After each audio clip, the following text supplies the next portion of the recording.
I was here for the Rosa Parks funeral and watched long lines at the museum for Rosa Parks, long lines for Aretha, long lines today. If we have long lines to celebrate death and short lines for voting,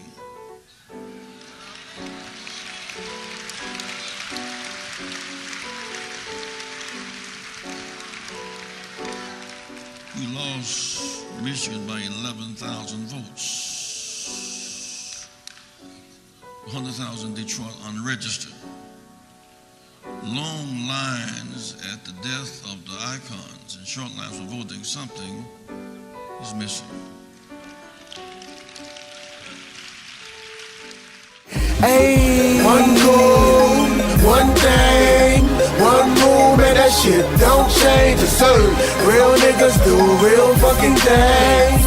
Real niggas do. Ay, there's only one goal, one thing, one move, and that shit don't change. It is certain. Real niggas do real fucking things. Real niggas do real fucking things.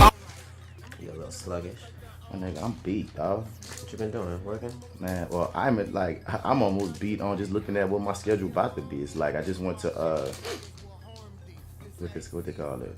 Call a cohort meeting where I just met all the teachers. Okay, so I'm about to go up and I'm about to be what they call I'm a teaching artist, right? Mm-hmm. And this is my first year with this program, and in a weird, no, you don't watch Easter. I'm about to say in a weird way I work for We Got Y'all, but what they're gonna have me doing is I'm going into the schools. I'm gonna be co-teaching with these teachers.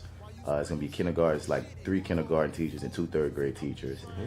And basically for like different chunks of the day, for like 30 minutes out of a day for each of these kindergarten classes and 45 minutes of a day for each of these third grade classes, I will be taking something that they're working on. Let's say they're working on English.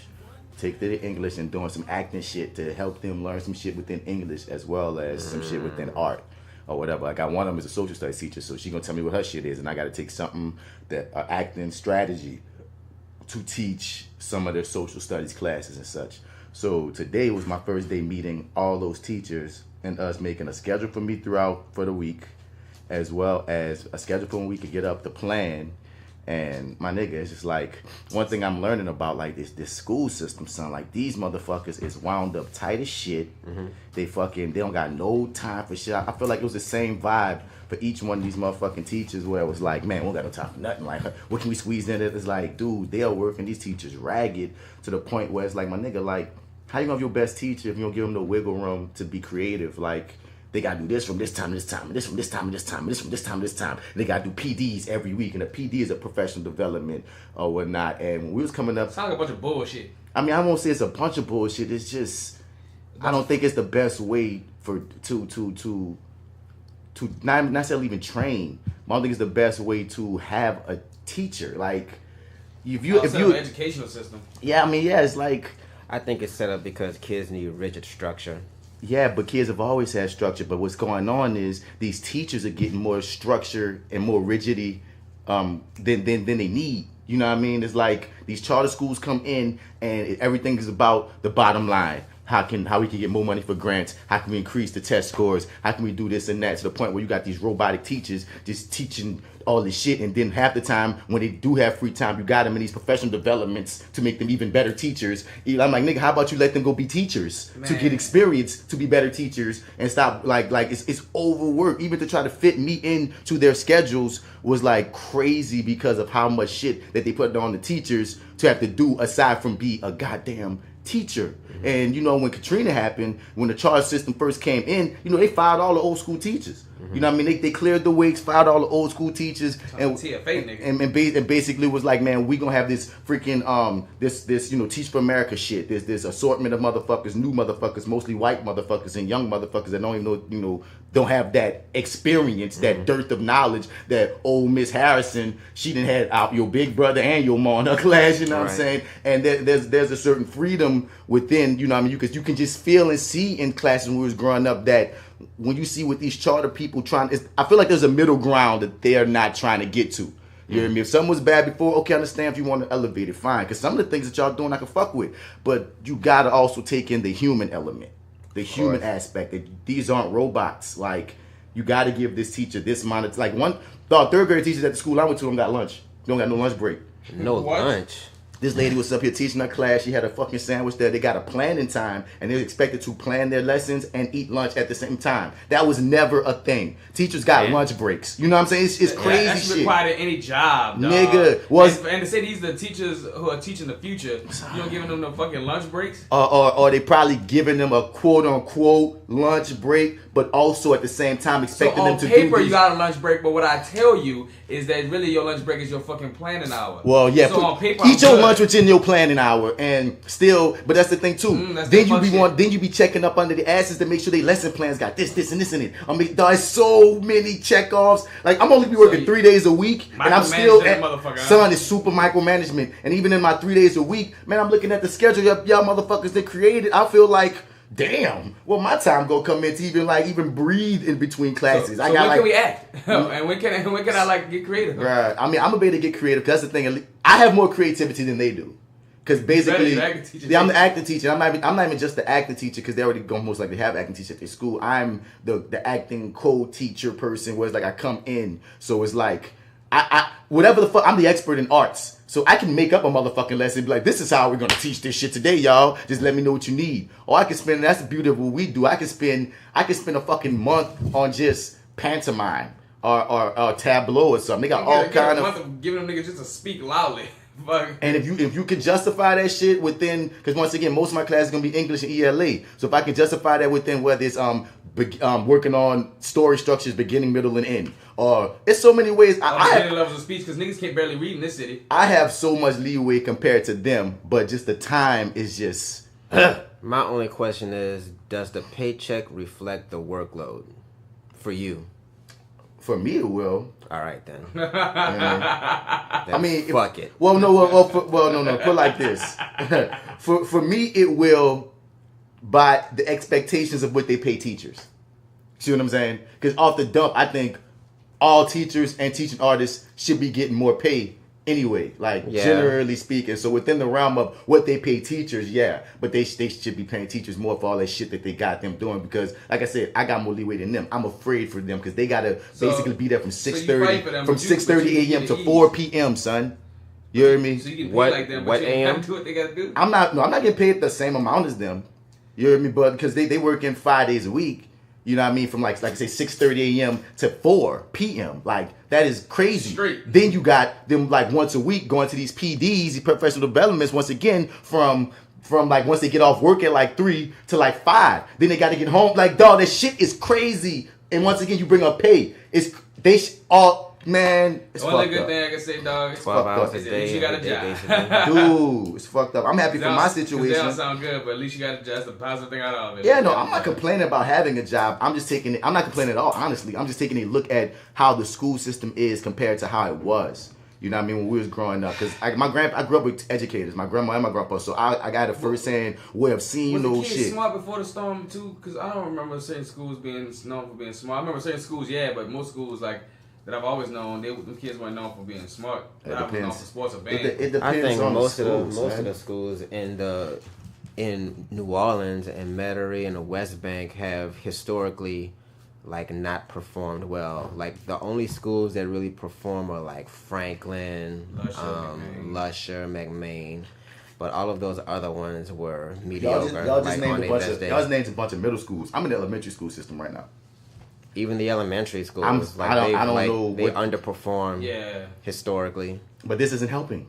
No. You know what I'm saying? Like, they've had this charter shit since Katrina, and this isn't helping. Mm-hmm. You know what I mean? So it's not like, I feel like I said, there's a middle ground, because obviously now, and once again, we got to throw into right now, y'all didn't lean on your teachers with experience. You brought these motherfuckers in and promised them, oh, we'll pay off your student loans if you give us 2 years to teach for America. These bitches come in, do their 2 years, and leave. So then our kids are still left with not even teachers that give a fuck or with experience. So it's like, it's layers. Yeah. There's layers to this shit. If you ain't gonna have teachers that give a fuck about teaching, have a passion for teaching, they're gonna stay longer than 2 years. Because you need more than a couple of years experience to be a viable teacher. To even be effective, because you got to build a rapport with the student body. Dog, and you got to learn how to do your thing. But it takes longer than a year. It's a catch-22, because how can you get teachers to stay when the school system and the rigorous fucking thing they got them doing is so fucked up? Passion.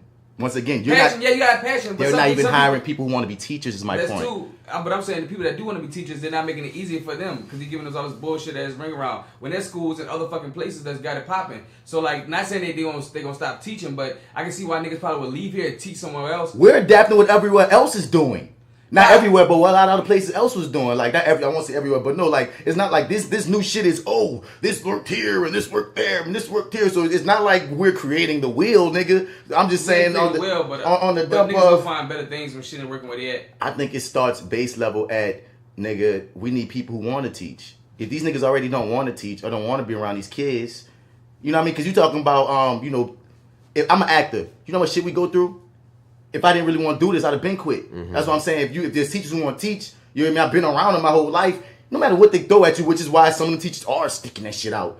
Even though it's fucked up, if they want to teach, they gonna teach. But if it's just a nigga here for putting in his 2 years, that's disservicing the children. That's a different thing. That's disservicing the children, man. It is. But at the same time, bitch, you better suck up with this game you can get in 2 years while I'm here, nigga.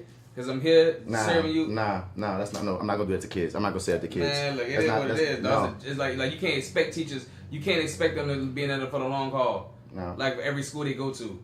So if they don't, you know what I'm saying? If they're there for 2 years, they're there for 3 years, you know what I'm saying? Teaching is not something that you got, like once they do it, they demand it to be a career out of it. Most do. Especially since there's no fucking real benefits in it. Most people that teach for their whole lives, dog. Like right now, I should be, if you signed up to be a teacher, I should be able to expect that you're going to be a teacher. I think that what you would think of teaching is like a past thing. I don't think teachers of the new age are like that because like... I can't say that.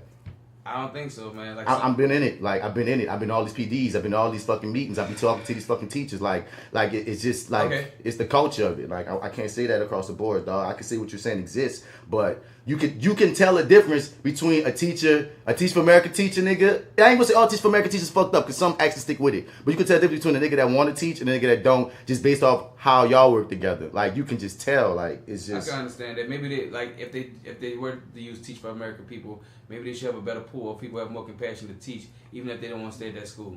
True. I think the incentive of we'll pay your student loans. That's a huge incentive. That's what fucks up the pool. That fucks the pool up as to who gonna be down for the kids and who gonna be down for their loans. Probably should have a better picking if we're gonna pay off your student loans, but maybe you should go a few more tests because like people like Lorraine who did do Teach for America.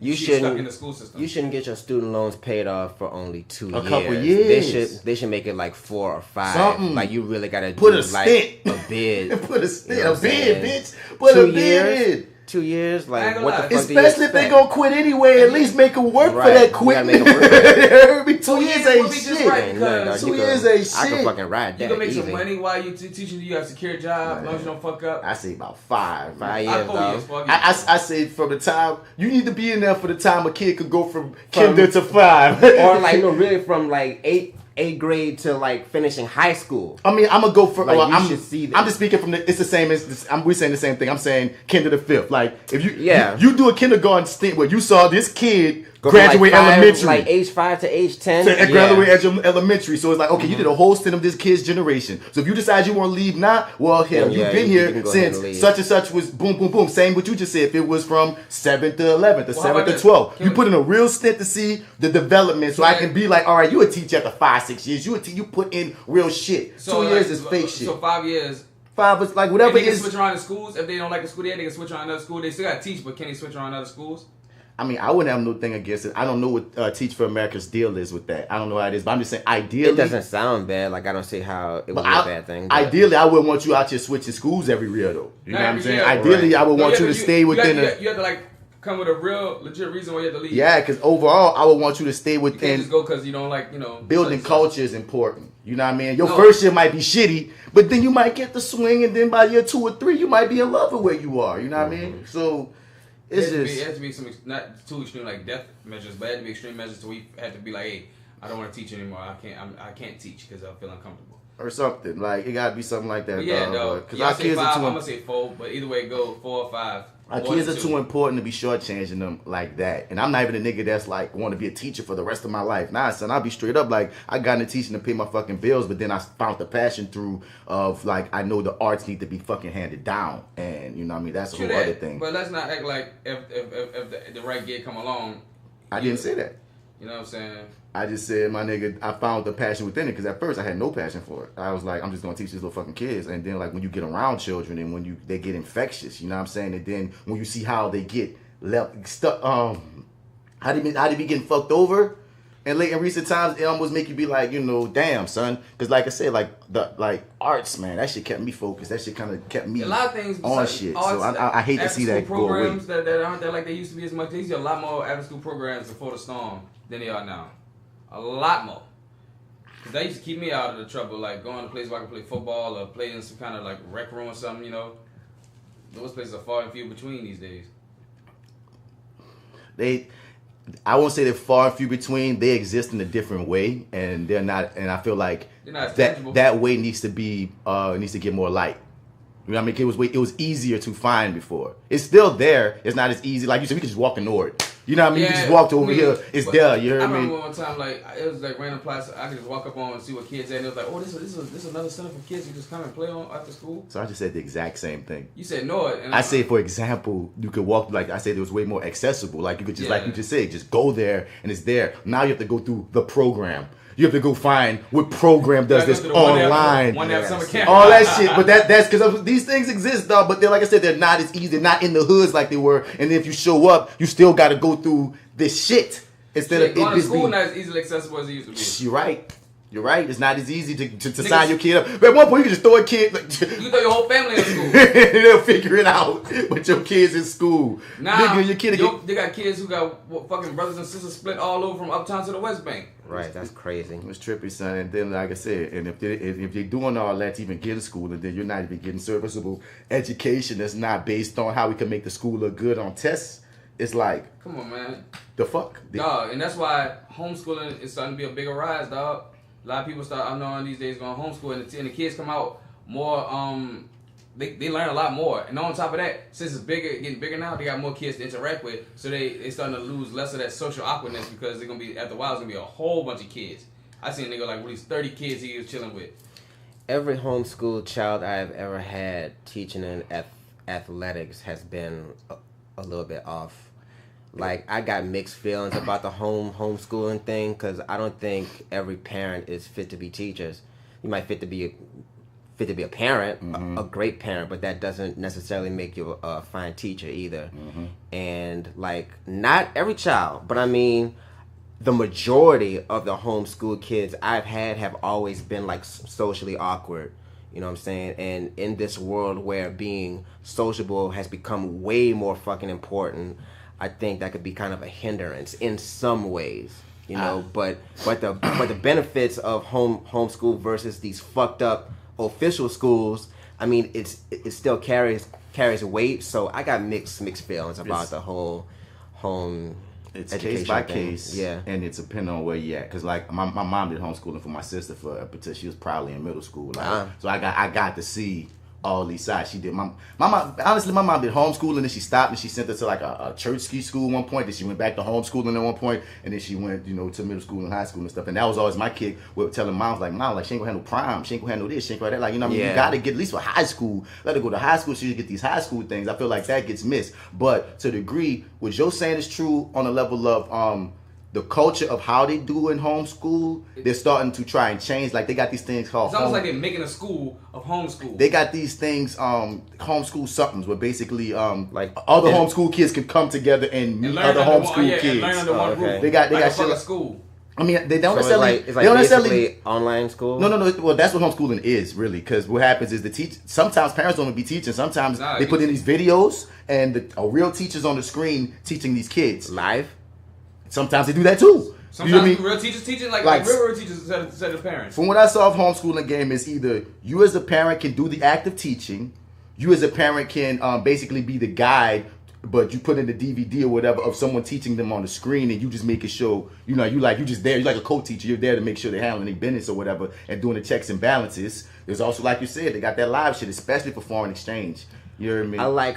I like the live version. I like the live concept way better because you get to ask questions and like find nuance and like the middle grounds with shit that you may or may not understand. With a video that you just watch, it doesn't make any room for like asking questions that your parents might not know. But they have guides for that too. But I know that shit seems really cookie cutter. I'm with you on. I'm for kids going to school for all the nuances, but the homeschool model is becoming more. It's becoming more than it was. You know what I mean? It used to be when we was young, like you said, like parents just teaching the kid. Right now, they're trying to counteract. Parent teachers all these kids. They're trying to counteract like what you said about social awkwardness, like creating this building that they can go to twice a week to just kick it or to make friends or whatever. That's too important. You know what I mean? They have these things. That shit together. They have that type of thing, but like it's still hard to like once again.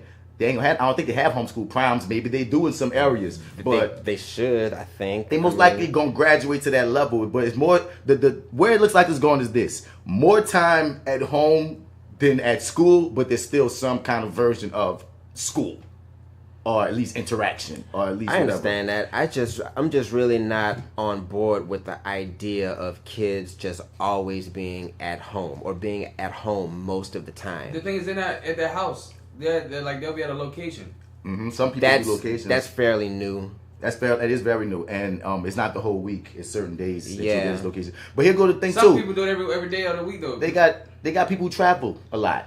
You know what I mean? Who that's why they need to do the homeschooling shit. You know what I mean? They got people. That's one thing. They just got. I'm with you on a level of generally speaking. I wouldn't want the norm to be homeschool.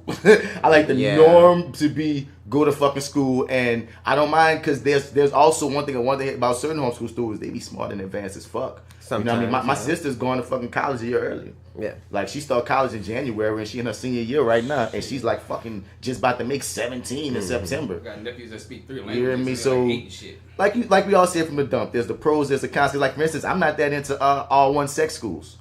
I feel like I want boys and girls to be around each other so they can be used to being around each other. Now, once again, there's ways that's been employed to have them around each other at certain times. Yeah. But personally, I would rather them. I don't want to say I would never, but there would be some strange, crazy shit that'll make me have to be like, yeah, send my boy to all boys or send my girl to all girls. It would just really depend. Like, some major dependence. That would be a case by case thing because me, bottom fucking line, when it comes down to sending my child to an all boy or all girl school, the world isn't all boys and all fucking girls. Right. Like, I want you to be in the fucking world as it exists. As it exists. You know what I'm saying? Yeah. Not this fucking made environment tailored to like make you do and act in certain fucking ways. You know, there's just something very robotic about that. I also feel like those spots encourage groupthink. Yes, they do. Because I mean, like, and groupthink is not good on any fucking sometimes as a spectrum. nigga, I need that woman's point, that girl's that female quote unquote point of view of feeling or whatever. Even as a little boy, I was like that. Same with women. I think you like it. I just personally. So I have that same feeling with homeschool. That's why I understand where you're coming from. Okay, I can see where it could be, but I could. It's not what I'm gonna do necessarily. Yeah, not me per se. But yeah, welcome to the Fly with Bats podcast. What's up? Episode 59, side A. You hear me? This is that actor guy, Mud Bats Bradford. You can find me on all your social media platforms at Mr. Bats. Spell it, Mr. Out, you ain't gonna find me. And as usual, I'm here with my brothers. Well, you already know it. This your boy D the Mag. And you can catch me on Instagram at FrenchBread.kid. And make sure you follow my line of apparel at YouDig504. Also on Instagram. And yeah, we're here for side A. Got stuff to talk about. Passe wine, it's your boy AlphaJo, fresh out of the gumbo, still deep in the root. And if you're out in the streets and you're looking for me, you can find me on Instagram at AlphaJo504. That's J-O, no E. And you can find me on Facebook at Joseph Alpha Man Pines. And for 59 side A, we in this bitch. Well, we in there. Today is a good day for me. What's poppin'? So, I got offered to audition for that Nicole Noir play. Yeah. And on top of that, I got a job offer to go teach with at Shag School. Was that Science and Math? Nah, he teach somewhere in Terrytown, Jefferson. Terrytown, god damn, are you okay? But see, hey, Shag said he'll take me every morning. As long as he doing and so that. That's I was like, bro, you ain't got to worry. I'll be at your door at 5:30. I'm about to say, cause getting from that West Bank. Getting to that West Bank when you ain't in that West Bank daily, that was kill me last year teaching, son. That was kill me. And my bike ain't going that far, that fast. Dog. And that buses don't they're not good for you. No. So that's what's jam, dog. Get that money. So yeah, I'm having a talk with them. They're gonna call me. Shaq already putting a good word. apparently I got a scoop before the job even got put online because apparently the lady just up and dipped out of the thing. Man. So, hopefully I get it. Prayers up for me, y'all. Hell yeah, man. Get that, man. Get that, son. Fuck. Because I was on my way to be a garbage man. I swear I was like, I feel man. like I'm about to be a garbage man. I can't get a call back for shit. I'm overqualified for everything in the world. Mm-hmm. That's a problem. That's the job market. Fuck it. Yeah. I'll figure out something. I went through that long phase for a long while. Shit. I'm about to say, I know the exact feeling, and that's so fucky, dog. You know what I'm saying? It's so, be a janitor. Because it's like, dog, we go out here, we get these goddamn degrees, and then when the jobs that require degrees don't want to hire your ass, you try to get something just to make ends meet, just to be a man, because you know everything's about being a man. Right. Motherfuckers won't fuck with you because you went above and beyond, and they just want to higher learning, huh, nigga? You know what? You're just a little bit too smart. We need somebody that we can control. That's gonna stay here a little bit more than you. So yeah, sorry. not the music genre. But shit yeah, crazy. No, it's man. Sorry though. Yeah. Yep. So, as we normally do, we pull out the scroll and shout out our other podcasts, man. Starting off with Your 30 podcast with Marty and the Arrogant Observer. Check. The We'll Figure This Out podcast with Jay Skills and the Wonder Rhymer. The Misbelief Radio Show podcast with DC Paul, Jay Steele, Oshun, Malik, and us. Yeah. Metal Hand of God podcast, Black Guys Next Door podcast, Books to Bills podcast, Hip Hop Nerd podcast, On the Lake podcast. They're gonna be crossing over for side B. Mm-hmm. So can't wait to talk to the ladies on the Lake podcast. Absolutely. 4 Misses and a Mic podcast, Fuck What You Heard podcast, and I think No Dope on Sundays podcast. Yeah, I don't know them people, but yeah, them two. Say them again. No Dope on Sundays. No Dope on Sundays podcast. There's somebody who just Curtis Carcom. Black Girl Giggles have a podcast. Oh, cool. I never listened to it before though. I just found out recently. On one of their podcasts. Where I just found out about them recently having one. But yeah, man. I really like the 4 Misses and the Mic podcast, man. I like how they do their thing. Even if I don't always agree with everything they saying, I like how they do their thing. I always feel like I'm missing some goddamn body. Proclamation closed. Well, that's what it is. So, hey, y'all. The scroll has been read. Yes, indeed. So, here, 59, side A. We're in this thing, dog. We usually started off with that starter section, which is, some highlights, some light shit and stuff to get you ready for that side B main event. Well, it's not the main event. Main event is reviewing that show. That's side B etouffee. After the starter section, we get into Bats. Nerd out moment. When my niggas allow me to nerd out on some things that they are either interested in or not interested in, but still let me do that there. Then we get to Joe Sports Corner, where he talk that shit that me and D don't care that much about unless it's salacious. I mean, LeBron, we're gonna talk about that. Yeah, man. And then question of the day, I don't even know I have one, but we'll see if we get to that. But then we get about you till we tell you to turn over to that side bizzle, that side B, which where you get into that etouffee of the day. Yummy, yummy. That's crossover this week. And after that, man, we get to that Daily Dose America, which is a friendly reminder of just where you live and just who the fuck you dealing with. Yeah. Streets crazy, dude. Then it's that hero highlight, but we take the time to shine light on someone who's doing good in the world of pure D fuckery. And then then we holler at y'all in the next couple of couplers. And before I, I always like that. So before I get into before I say hit that starter section music, shout outs to B Lemons the Icon, who left us a 5-star review. Yay! Appreciate that. He said, great podcast, one of my must listens. Nice. Fuck with you. Thank you, B Lemons the Icon. And I looked at it, I was like, oh, it's my nigga BL, man. I was like a childhood, we grew up together, from kindergarten to senior high school. I knew that cat. I got some history for sure. Yeah, man, that's the homie, son. So, cool. But once again, you never know who listening to the podcast. Also, shout out to my girl Malika, who once again went to high school together. That was a good friend of mine, and she told me recently how she listens to our podcast and Therapy Noir, and she put up an Instagram maybe a week or so ago of here the podcast that I listened to, and when I saw us, I was like, oh shit, girl, I didn't even know. We made the number. That speaks volumes, dude, because that not old meme, but the one that's gone around as of recent, keep on doing what you're doing because you never know who's watching you, or people are always saying that you're dope even if you don't hear it. Yeah. Let me tell y'all what happened to me Wednesday night. Something very, very small, but it made me feel, good inside. A young lady walked up to me and called me a beautiful man. and that she liked everything that I was doing and that I was fucking it up, and I didn't know who this person was. But I was just like, you know what? Thank you very, very much, because I don't know who you are, but apparently you've been peeping me out, and that shit is really important, because at times I can get very down on myself, like, man, I'm not doing enough, like, nobody really cares. But you know what? Like we just said, you never know who the fuck is watching you and supporting you and talking you up, you know what I'm saying? So whatever you guys are doing, whatever endeavor you got going on, whether it's film, fashion, whatever, keep doing what you're doing, because somebody is telling somebody else that you're great. So, and not everyone gonna come back and tell you that they've been praising you. Exactly. You know what I'm saying? That happens often. Because I know what you about to say, Joe. Go ahead. I'm about to say something weird to me happened like that too. I was riding I was riding Wednesday, and I was going to riding in my own neighborhood. It was the anniversary of Katrina, so I riding in my neighborhood, and on my way back to go pick up DC, this lady looks at me in the car. And I ain't gonna lie, I smiled at her for a second, but then she looks at me again, and I kind of give her that white man smirk, like, all right, keep looking at me. And then she rolls down the window, and she goes, Blaze and worship lives on forever. And I went, all right, that's what's up. I was not expecting that. Like, that's so, like, dog, you never know.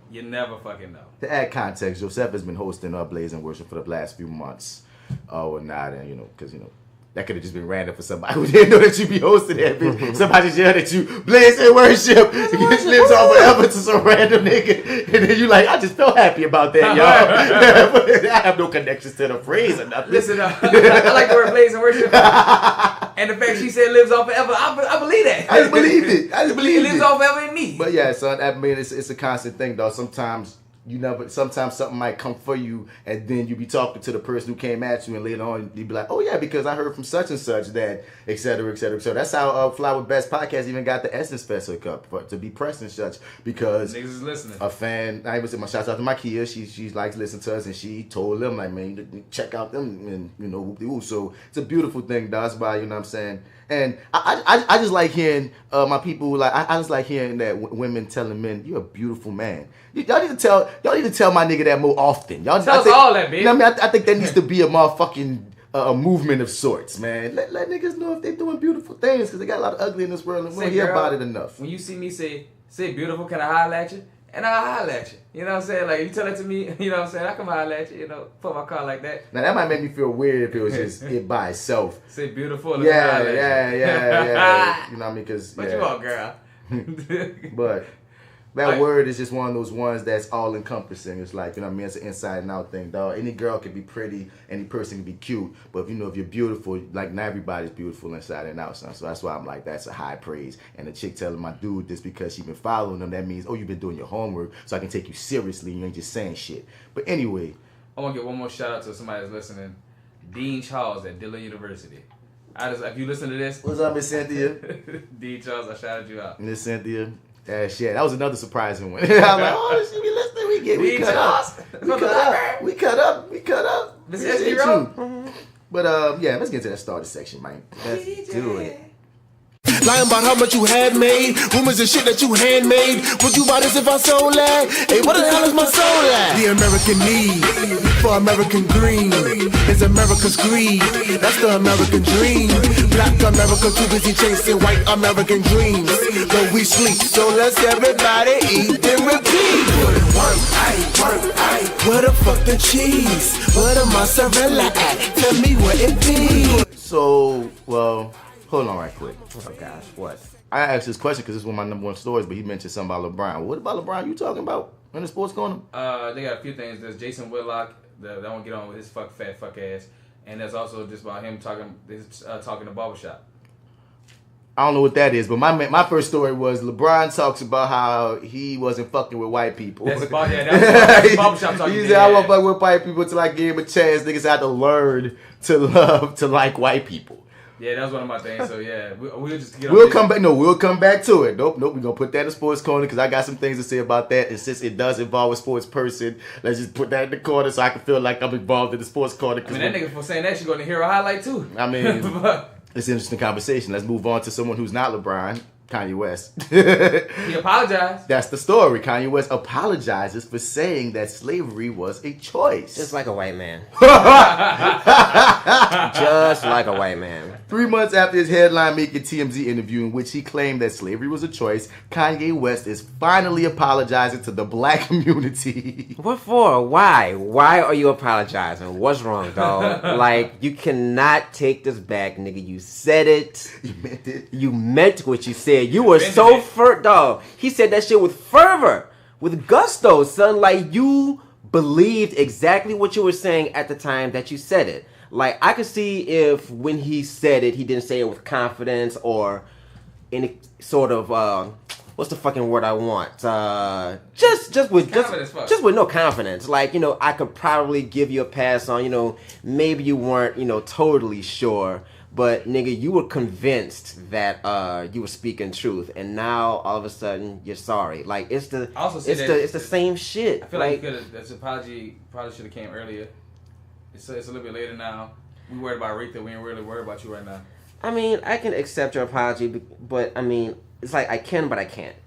I'm gonna say this on the Kanye situation. One, that nigga don't always think before he speaks. True. So since we know this about Kanye, even if he came with all that confidence and fervor that you're absolutely right about, I don't think he thought before he spoke. I feel like, and he be on these drugs, I feel like he just was rambling at the mouth. Now the problem is, like you said, like it was the confidence and the fervor of, my nigga, you wouldn't be even hearing another idea. It's like you stepped in that shit and you trekked it instead of washing it off your goddamn boot. Mm-hmm. You hear me? But I will say this, he did on Twitter, not too long after that. This didn't get publicized as much as the original story. Mm-hmm. Tried to clarify his statements. And in the clarification of his statements, he was trying to explain on Twitter, and it was months ago, that he didn't mean it in that manner. But at the same time, it's still egregious and disrespectful to say. Like, if you got to come around and try to give all these other deep shits, nigga. I remember when he did that, but that just sounded like PR cleanup. If you didn't mean it in that way, then how did you fucking mean it? Oh, what this nigga was saying, basically. He was saying that like. And he also said in his raps basically like not that how niggas was for like captured being 400 slaves is like how. Wait, what?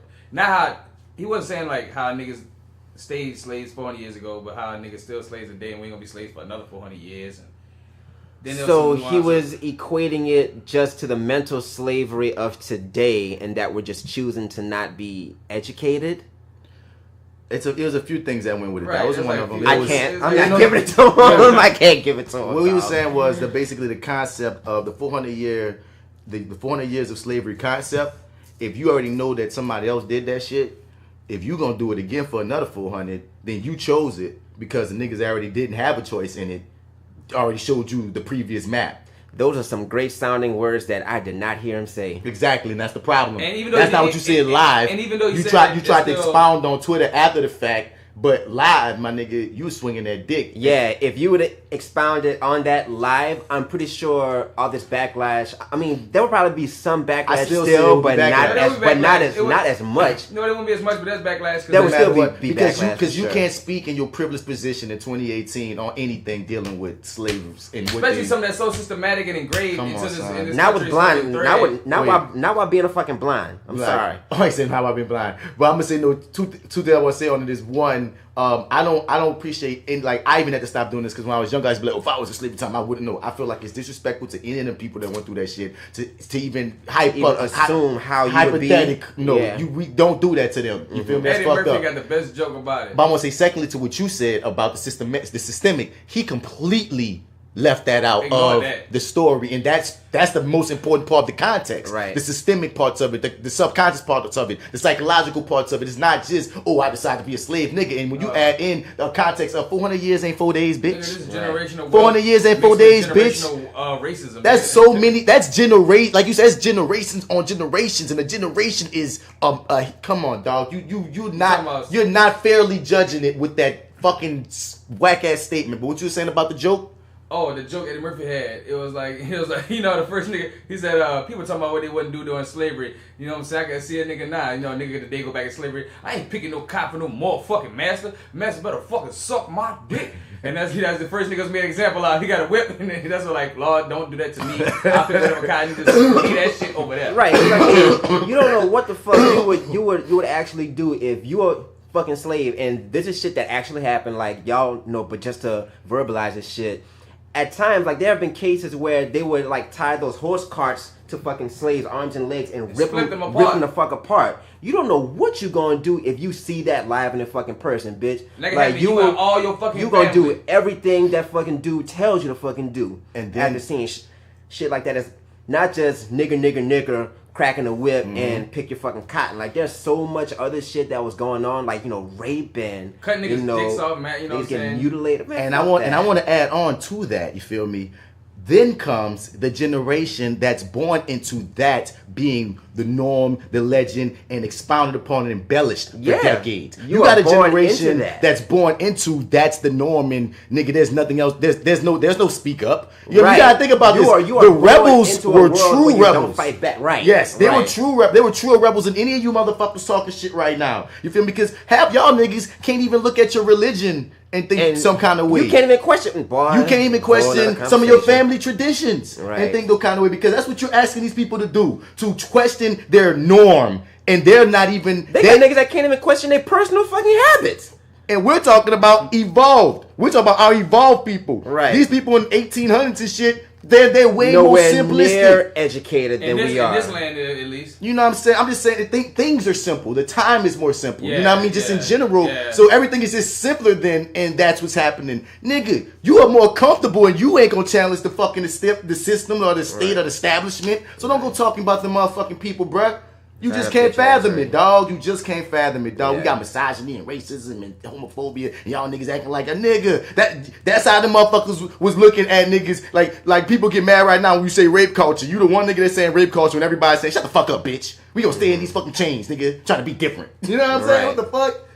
Woo! That's a lot. We didn't even get to what he said. I'm sorry for the 1-2 of the MAGA hat into the slavery comment. He said, referring to the time he wore a Make America Great Again hat in support of Donald Trump. And I'm sorry for people who felt let down by that moment. And wait, also, that's a funny word. I'm sorry for people that I'm sorry you felt that way. That's not a fucking apology. Right. I appreciate you guys giving me the opportunity to talk to you about the way I was thinking. I just appreciate you guys holding on to me as a family. A 41-year-old father of 3 added that he's never really approached or addressed the slavery comment fully. It's not something for me to overly intellectualize, because this ain't nothing to be smart about. Mm-hmm. This is about the fact that it hurt people's feelings and the way I presented that information.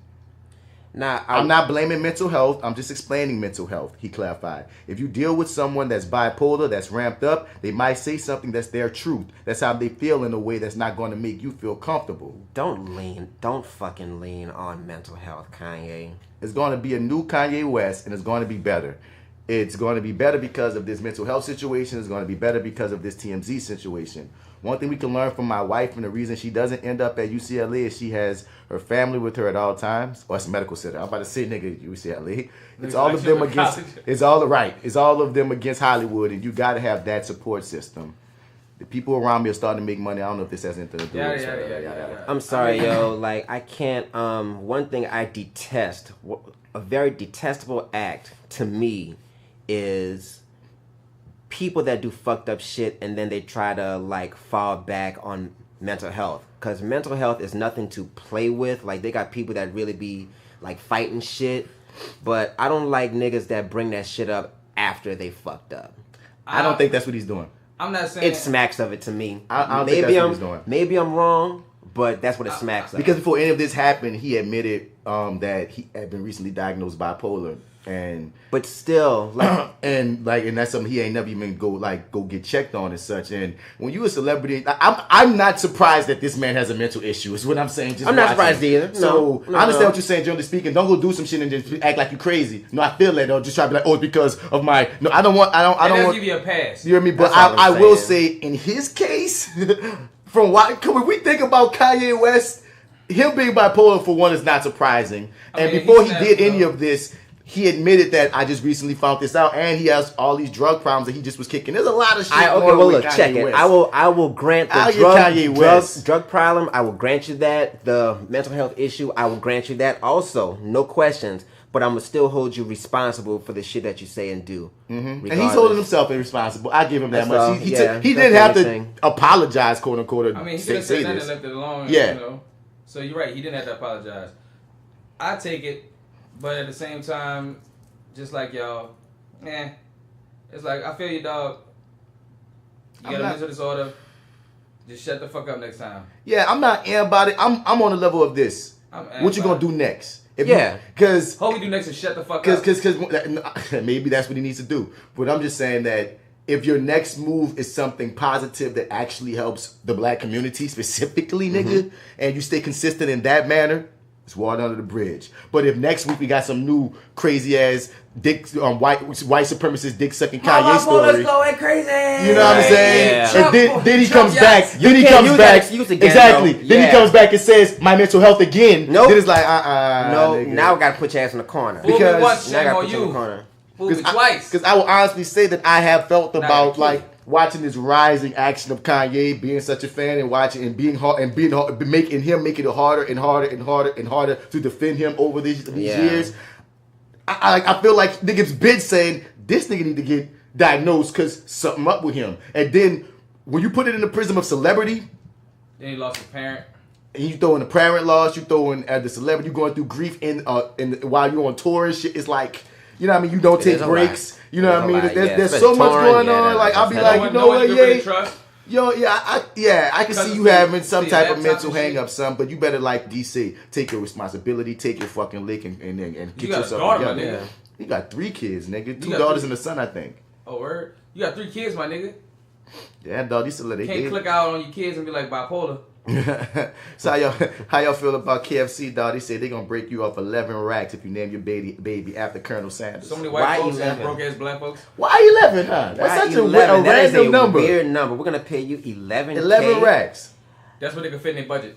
11K is not a lot of money. Oh, let me make this clear. KFC will donate $11,000 worth of college tuition to the first baby named Harlan, born on September 9th, 2018. September 9th is Colonel Harlan Sanders' birthday, and the donation amount is a nod to the company's 11 herbs and spices. That's why 11,000. Oh, okay, all right, that's fucking cute. But your baby got to be born on September 9th. She got to be white. And it has to be within the 30 days.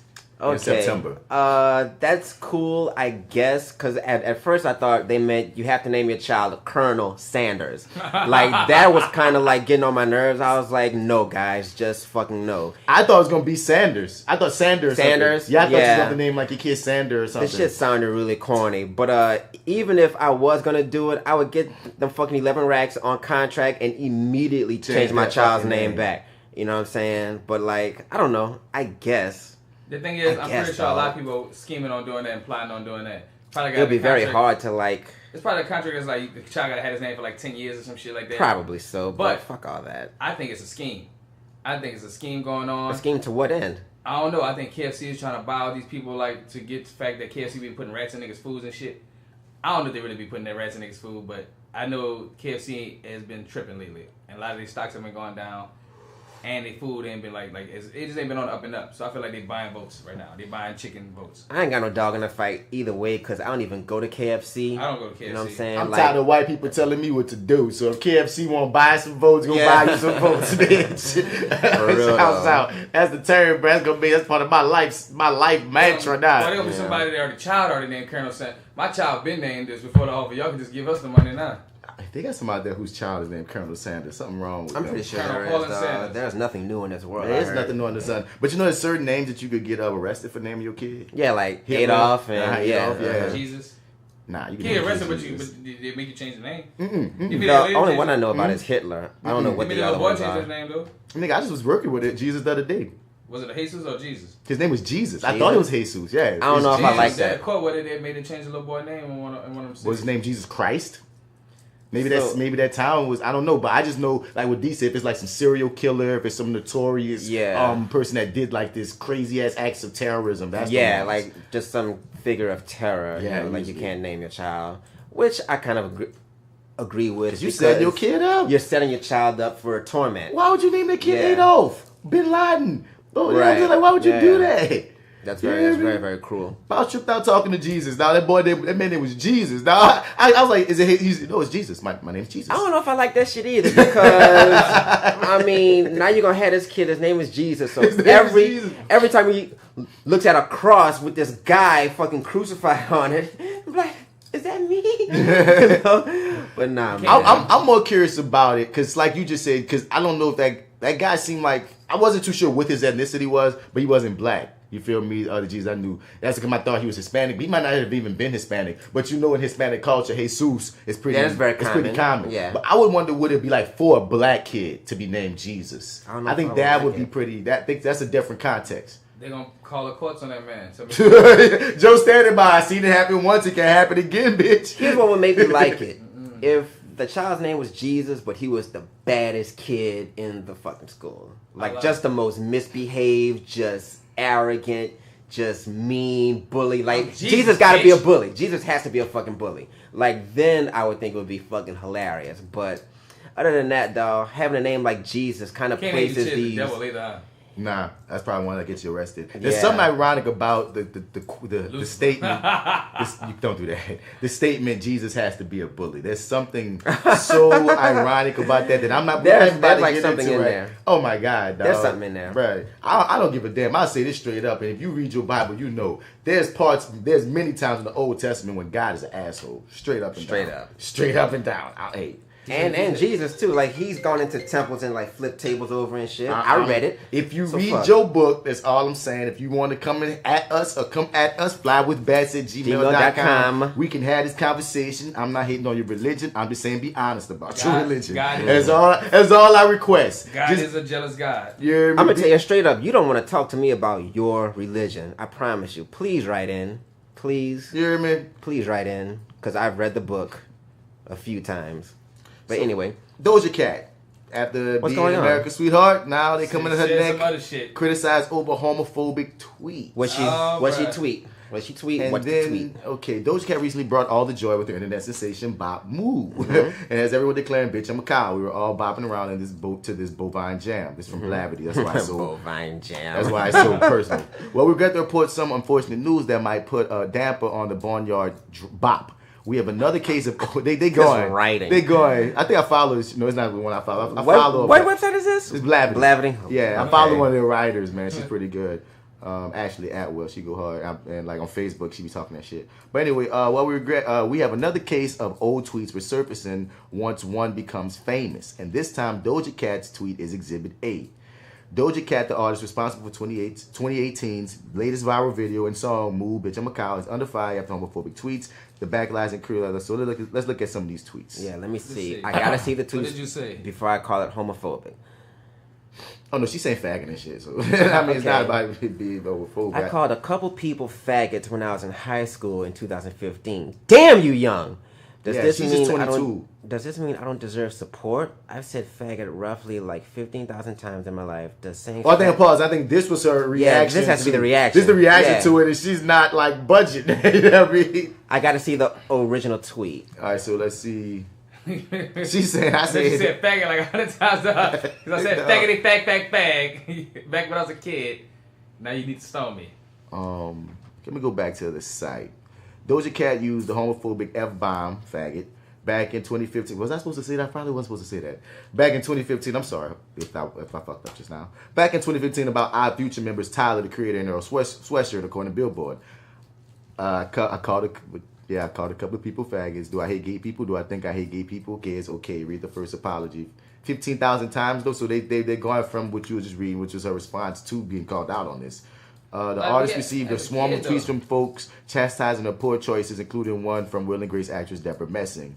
I called a couple of people faggots. And that will keep coming up. How can you be so ignorant? Do you know how many people are hurting? And the stormy sea of Twitter T, she deleted the criticized tweet, tweeted an apology featuring a Notes app statement, removed that apology, and replaced that statement with yet another. Oh, clean up. Damn, huh? You deleted it, got caught up, man. Yeah. So the one that came out, so I guess we'll read the original, which was, I called a couple people faggots when I was in high school in 2015. Doesn't mean I don't deserve support. I'm saying faggot roughly like 15,000 times in my life. Does saying faggot mean you hate gay people? Do I hate gay people? I don't think I hate gay people. Gay is okay.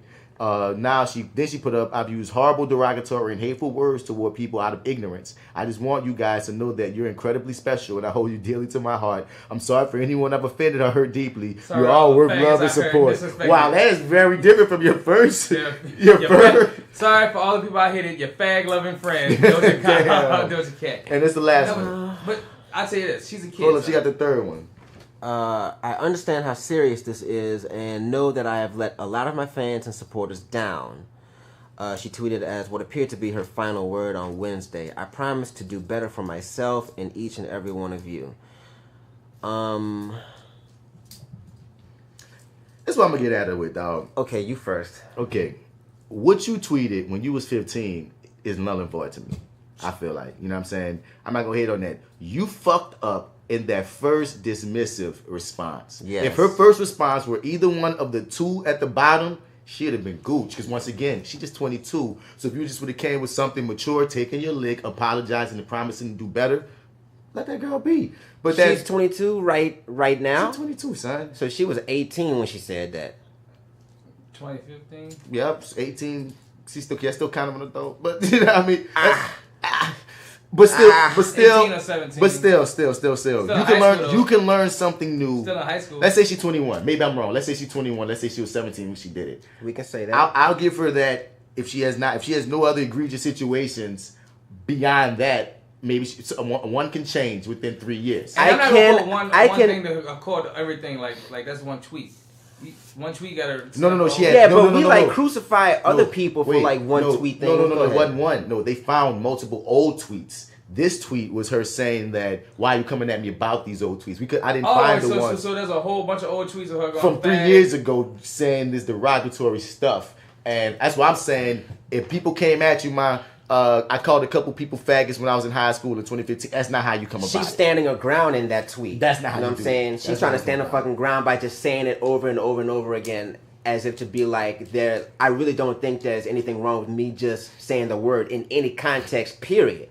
You know what I'm saying? She said, just because I say nigger don't mean I'm racist. Exactly, yeah. It's the exact same fucking thing, really and truly. So that's my initial problem with it.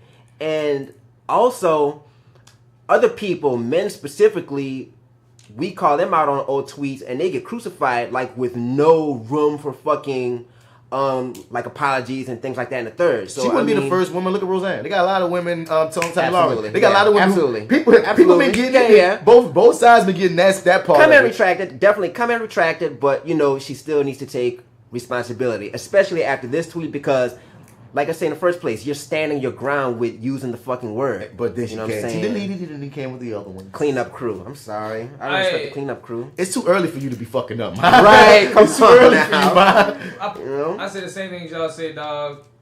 You should have thought better about it. You made a mistake. Too bad it's not that big. I think she can go far from this. Her cleanup crew cleaned it up. Not too good, but they cleaned it up. So I feel like we all leave it alone, and she probably do some shit more on a better kick with it.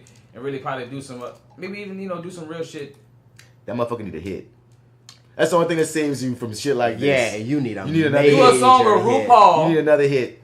And I promise you, she cannot. Don't cater like that. That don't is placating. That would look really bad. You just need a hit. You just need a hit, man, and everything gonna be cool. Because once again, you did it. That's the horrible timing. It's not like you dropped the album, people already fucking with you and your shit, and then you said something messed up, and now you got this whole gang of supporters that are here to ride with you. You just got popped. Yeah, you basically just hit the scene like in a viral way. I understand you have previous material. I listened to it. It's good. We spoke on it last time. A lot of people got previous material. Right, exactly. You just got popular. You just got popping. Exactly. You know what I'm saying? So, sorry. Be better. Be motherfucking better. Be better. Man. We love you, but be better. Speaking of Roseanne, people say that show The Connors is just a spin-off. They're going to kill off Roseanne to start it. Jesus Christ, that's brutal. That's what's up. Metal. I'm here for the show now. I mean, I'm not here for the show, but I think that's funny. I might just be here for that episode and get that episode so many likes. I'm just here for people taking responsibility for the shit that they do and say on public forums. And see, I feel you on that. But see, what I'm saying about the reason why the counter show don't got me is because y'all bitches agreed to work with her racist ass. Man, right, from Jump place. Street, yeah. Get paid, though. Y'all are paying her. Paid, but it's like, you know what I'm saying? Like, you won't have no problem with her racism until she got to other people She's her still case. getting So it's rewarded like, in like a kind of passive way. You right? I understand what you're saying. Niggas gotta get this money, Joe, but you know what I'm saying? It's like, niggas. I got audition get on Roseanne. I'm in that bitch. And me and Roseanne can have every day. Like, go get your money, Connors, but if they never got another chance, I wouldn't have been mad, because when you sleep with fucking, when you sleep with them fuckers, you get fucked. You know what I'm saying? Like, you slept with that fucker, dog. Yeah, so get fucked. So hey, do y'all, I guess, whatever. The motherfucker got sentenced. I remember when the shit happened with all the goddamn celebrities. All the women, all the naked pictures, the person who hacked like Jennifer. Yeah, like when Lawrence. Apple got hacked or something like that, like all their phones. The FLYWITHBATS. That's FAPPENing? That's what they called it? The Wow. FLYWITHBATS. I didn't know that. They even made a website. Really? Yeah, they probably got some versions of it that still exist, thefappening.com. Wow. But if you went to the FAPPENing hashtag, it was like these niggas was releasing all kind of naked pictures. Yeah, I don't like that. All kind of naked pictures of all these freaking celebrities. The last person just finally got sentenced. They all doing like within the realms of 5 years, 6 years to a decade, and the last one just recently got sentenced to his like 6 to 8. I value my privacy, so fry. Yeah, son. It's like I feel like you should have got more. Nah, 6 to 8 is pretty good. 6 to 8 is good, I think. In jail, 6 to 8. If it's not federal jail, then yeah. I think it is Fed. It's the Feds. It's the Fed. Well, maybe you could do 10. 6 to 8. 6 to 8. Put it like this. I can agree with both. If they did 10 for putting these women out here, and these were men put out there? It was mostly women. Yeah, it's mostly women. Hacking their accounts and putting their naked pictures out for the world to see. Nigga, if you did that to my daughter or my girl, nigga, I'd be motherfucker. I would and it was a conspiracy of co-hackers that did this shit. It was a circle jerk too? Yeah, son. Like, I see what you're saying on some shit, Joe, but if they getting that 10, no tears. No tears. No tears from here. Just like they got right now, they got a more physical version of that. Like, niggas are hitting the Hollywood stars' cribs right now. Like Christina Milian, for instance, was the most recent one where like she been in Puerto Rico shooting The Oath. Plug, crack, go check out The Oath. But like, yeah, and they robbed her crib like 20 stacks of shit. Ooh. And she ain't the first. There's been other celebrities like while they off filming, everybody know it. Yeah, nah, nigga, you Instagram it. I'm with that. I'm not with that, but I'm with that. Because like I'm tired of niggas getting robbed from like poor niggas, like, you know what I'm saying? Like, don't rob us, rob somebody who got it. You know what? I don't even think I can be mad at you for that. I can't hold you up, dog. I'm sorry. That might be a little bit bad, because if I was a fucking famous person, I don't want to get robbed. And I've been robbed major fucking league on the same level. So, and I'm not famous. So if I was famous, I would be very hot about that. But you know what? I don't know. I might have to hold you up. I'm gonna stand by this whole shit. Just because you're famous don't mean you rich. Also true. And just because you might have a little something, no man, you could take that. Like, that's what I always say, son. Whenever I hear shit's like a Walmart or some big company that got rich to be able to take that lick, or like a bank, I don't give a fuck. Yeah, you can rob like stores, all that, like Walmart and like, shit. Yeah, but what you saying, Joe, is depending on the person. It's like, I won't feel as bad. Like when Kim Kardashian got, I felt bad because they said it was like gunpoint. I want to see somebody get robbed. Like, that's fucked up. That could have been a murder. But if you break into a billionaire's house and take some thousands worth of shit, my eyes ain't crying as much as you roll up on somebody that might not have it like that. They just famous. Well, yeah, I do got it like that because that's Wayne baby mama. She ain't got it that like don't mean that. She got it like that though. You know what I'm saying? Like her net worth, is like a couple of mil. Cause I looked it up. I forget what it was. It wasn't no like crazy, like more like 50 mil or 100 mil. You feel me? Was it more than 10? I believe it was under 10. Yeah. See, if she under 10, like in the scope of that league, you're an underling. Yeah, in that league, but that nigga that robbed her, who's under 10 grand. Man, I just can't get with it because first and foremost, you know what I'm saying, I'm an actor too, and I wouldn't want that to happen to me while I'm on set. I'm away, and niggas come like, that's like a rape. Nigga came in my spot because they knew I wasn't there, and they just really got me thinking I got what I don't, man. How because your security system? I don't know, son. That's my other question. Like, I would have people watching my crib. Anything, man, but people figure shit out. I don't know the details, son. All I'm saying is anything that's dealing with somebody, a person, an actual. And I met the girl, so I'm really not with Ocean's 11 here. Like, these niggas are breaking in like school. Maybe so. Because you said these niggas got a record of doing this. They got multiple. So it's like a network, but you might be seeing some Ocean's 11 shit happening right now, some shit, son. I don't know. Now you see me. Yeah, she ain't the first, dog. Like, niggas is clocking motherfuckers, and like she honestly, I think she's the smallest. I don't want to say like the brokest one because she ain't broke, but nah, she's probably like just the least rich. The least rich of the people that they've hit so far. That's trippy. Probably was like, we're gonna eat this fish up first, get this guppy, and then go after some more. No, she wasn't first. No, probably I meant to say a side mission. Yeah, like we be tired of doing these over the top ones. But I'm sorry to hear that, man. Man. You know what I'm saying? I'm sorry to fucking hear that. But and last up on the starters, man, would you sell them all of your dick? Because that's what Safaree's doing. Because apparently, like why? Well, what's the point? Some went viral with him last year. His dick. Yeah, he went viral. Yeah, and like I think he was in the shower or something. He dropped the phone. I don't know. Nah, son, the way that angle, I ain't even see the picture. I ain't see it either. I just remember like, women went crazy and how they talk about it, dog. That shit seemed like it was self-made. Well, either way it goes, women went crazy because they think his dick big. And since that hype caught on, now he's got a mold of his dick that he about to be selling. And I ain't mad at him. And so was he making like sex toys with it? With his something? dick? Yeah. Just like they got like Screech did that shit. I about to say like they got porn stars that like make exact copies of their dicks and like make them into toys and sell them. And that's what Safaree about to do to get this money. I can't even be mad at him. I'm like, son, if y'all motherfuckers made my dick a big trending topic, I'm about to make some money off it. I'm not gonna hold him up, dog. Yeah, man. If you packing like that, where like women want to like purchase it all for themselves, nigga, sell the dick. Sell the dick. I think that's why Nicki mad, dog. Safaree living his best life right Apparently, now without you. Yeah, aside from you. Let that man do him, dog. He did stabbed up. He did this one asshole thing a few weeks ago recently. Well, he did smash his partner A1 wife. Oh, no. I didn't know that. That wasn't what I was about to talk about. I gotta hold you up for that. I was talking about he was at this motherfucking performance and the people was booing him and he started cursing the people out in the audience. That's what you have to do though. No, you don't do that. That's not what you do. Fuck you motherfuckers. And I fuck more bitches than you. I fuck better bitches than you. That's what he was saying. I'm richer than all of you, so fuck you. I know. Here's my logic though. Here's my logic. Just hear me out just for a brief moment. What's poppin', my nigga?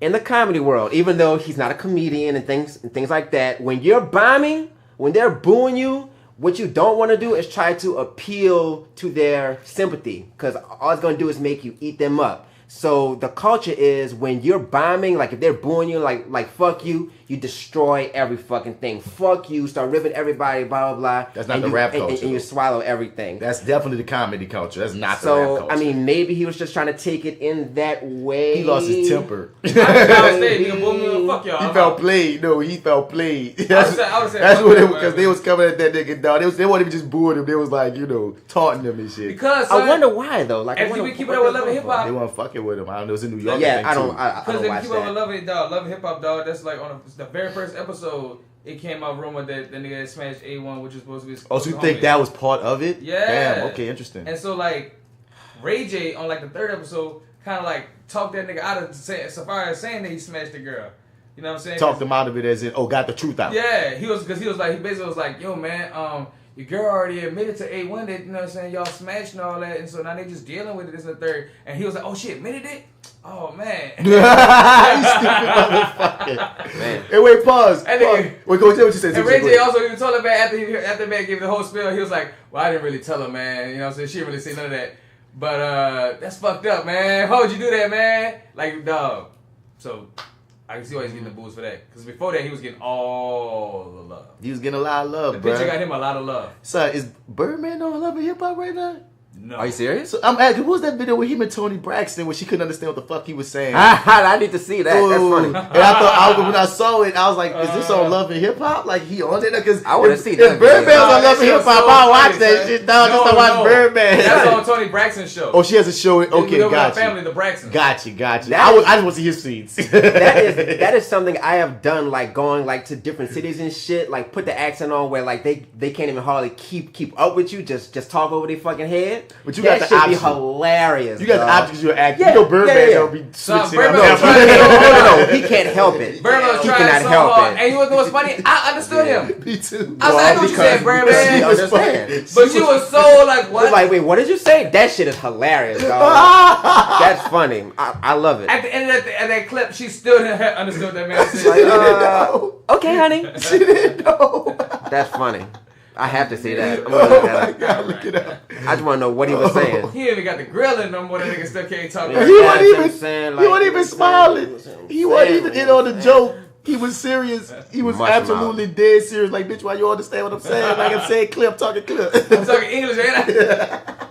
Bitch, you gotta remember, he just drank a gallon of lean, bitch. Like, how fucking educated you think he's gonna sound. Like, goddamn. Right. Niggas full of every drug imaginable. Oh man. We're gonna take a run of block. So yeah, that was a starter section, man. Let's get a Bats Nerd Out moment. All right. Bats Nerd Out moment. Bats Nerd Out.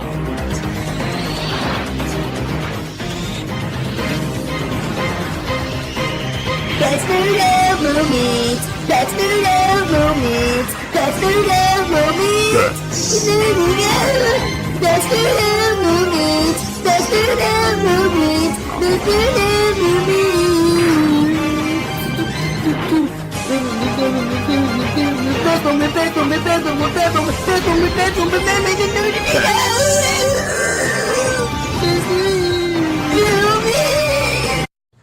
So in Bats Nerd Out moment, James Bond, the Bond director quit. Why? Because okay, maybe right. that might be part of it. But most of the talk about James Bond lately has been the fact that the creator was saying that maybe it's time for a Bond of color, or maybe even a female Bond. People have been flirting with the concept that James Bond /007 just might be a title that's passed down from spy to spy, and none of these niggas. I always thought it was. Right? None of these niggas is all the same person from film to film. They just have their runs, and then when that person either retires or dies, maybe James Bond /007 goes to another person. They adapt the name. That's been a little concept they've been flirting around with. So that's not what we're here to talk about. The director quit because the rumor was that this movie, the talk was they wanted to kill the character, and the director was like, I don't want to kill Bond at the end of the movie, so he quit. All right. Well, I guess that's just how he felt about the fucking story. You stood your creative ground. Yeah, that's what it seems like. It doesn't seem like too much more than that. Creative differences. Like, yeah, that's basically what that is.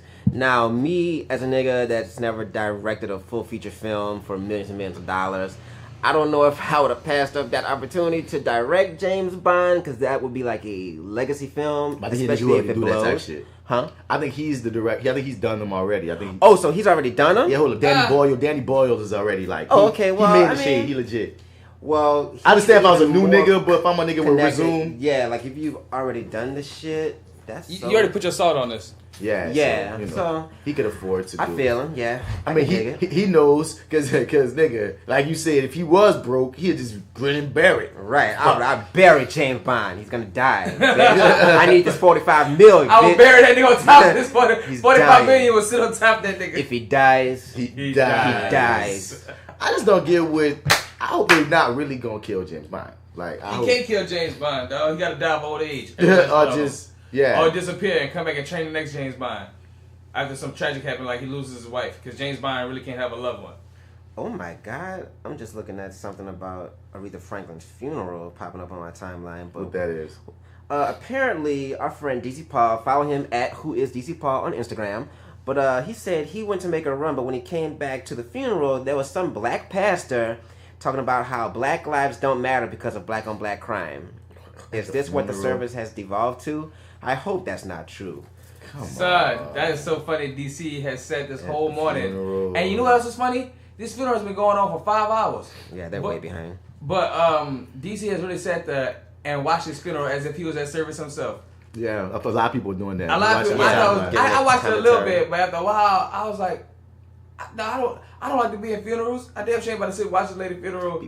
And it's a concert of it too. But it is entertainment though, dog. It's a concert, I guess. Dog, things people talking about like Ariana Grande dress being too small. Yeah, that's the trend now. Like when there's like a live event going, people giving their own commentary. But at a church, like status at a church, and the Queen of Petty, who's also the Queen of Soul, you got to bring a little pettiness to the funeral as well. So you got to shade there, because if she was alive, she would have shaded them. Man, respect the dead, man.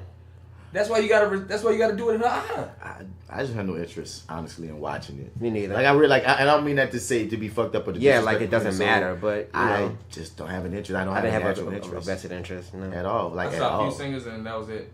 Mm-hmm. And I saw when the pastor told them, "All right, y'all got 60 seconds," and they give a quick praise break. I thought that was pretty dope. That's what's been happening. That is a truly black film. Wait, hold it. It's funny. Wait, this is completely not black. Eminem just dropped the album today. Surprise album. Saw that too. And Venom. There's mixed opinions about it. There's a Venom song a Venom soundtrack, and he let a song out from the Venom soundtrack. So they bringing back soundtracks, nigks. Like, what's going on? That's fine. I feel like came back with Black Panther. But no, but it's it's not every film though. It's like it's seeming like film to film. Like certain films are deciding to do it, and certain films aren't. And it just feels weird that this is our first time even hearing about a Venom soundtrack. Because Superfly did one too. Yeah. Superfly had a soundtrack, Black Panther had a soundtrack, but most people ain't. And now the blue, like, now Fly the soundtrack, the color of the movie. I mean, that was back in the day. That was such a part of our childhood. Yeah, there were movie soundtracks that like you could purchase like from the record shop. Some soundtracks made the movie. Some did. Like Batman. Like that was the first soundtrack I fell in love with because Prince did the whole soundtrack. Yeah. You know what I'm saying? Which was so epic. But anyway, what we're actually talking about is I'm curious to hear the Eminem fucking album. There was a song called maybe. I think once you get the legendary status, every album you put out at that point gonna be mixed. Because it's hard to please everybody. You got your old fans who gonna hate on the new you. You got your new fans that's not gonna like. It's gonna be all these things, and you will never like live up to what made you a legend. That's you know what I'm saying. Like once you become a legend, like you can never hit that mark again. It's just your fucking title. So everything that you do is always gonna be kind of like, well, it wasn't Marshall Mathers LP. You know what I'm saying? Right. Like you know, a Stan song. What the fuck? But yeah, because that was Stan, nigga. But I'm glad you're still doing music though. I'm just curious. That's good. Certain cats, I'm just always be like, I'll give it a listen. You know what I'm saying? Big up Deadpool 2 apparently had a scene in there where he would go back in time and like this debate whether not to kill baby Hitler, and they took it out the film, and apparently in the re-release it's gonna be put back in. Yeah, put that shit in there. It's for like comedy. Who fucking liked Hitler? He might not kill him though. He might keep the nigga alive. It say might or might not. You know, he has a funny sense. Oh no, he actually went back in time to kill a young Adolf Hitler. We shot it and we put it in front of an audience. Deadpool got to the crib and he's standing in a German nursery and he's leaning over the crib to do it. And there was this kind of this and we thought we don't want to leave the crowd on an so it ended up coming out.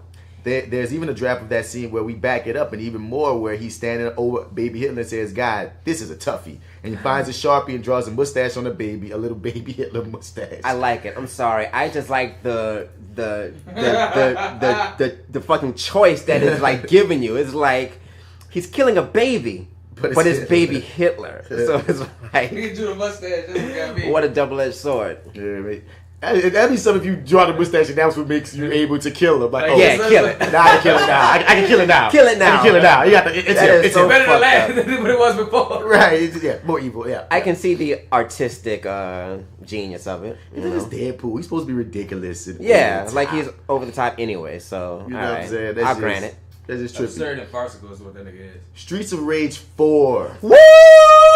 I am old head ass niggas. Let's go. All your old head ass niggas. Let's go. Streets of Rage 4. Nigga, you know we have to play this. We have been yelling to the video game gods for the past few years that we want some more, not even just that particular, but some more co-op game playing. There's nothing co-op. Everything is online. Now you gotta tell your nigga to go home to play the game with your nigga. They don't want us to hang out anymore. Growing up, it's a conspiracy. You get the 2-player game. I prided myself in making sure I got my 1-player games with myself, but my niggas gonna come over and like once again, your niggas in the block, and niggas in the neighborhood. Socket where you got the 8 controller socket piece. I mean, that came later, you young nigga. I'm talking about. Alright, I'm sorry.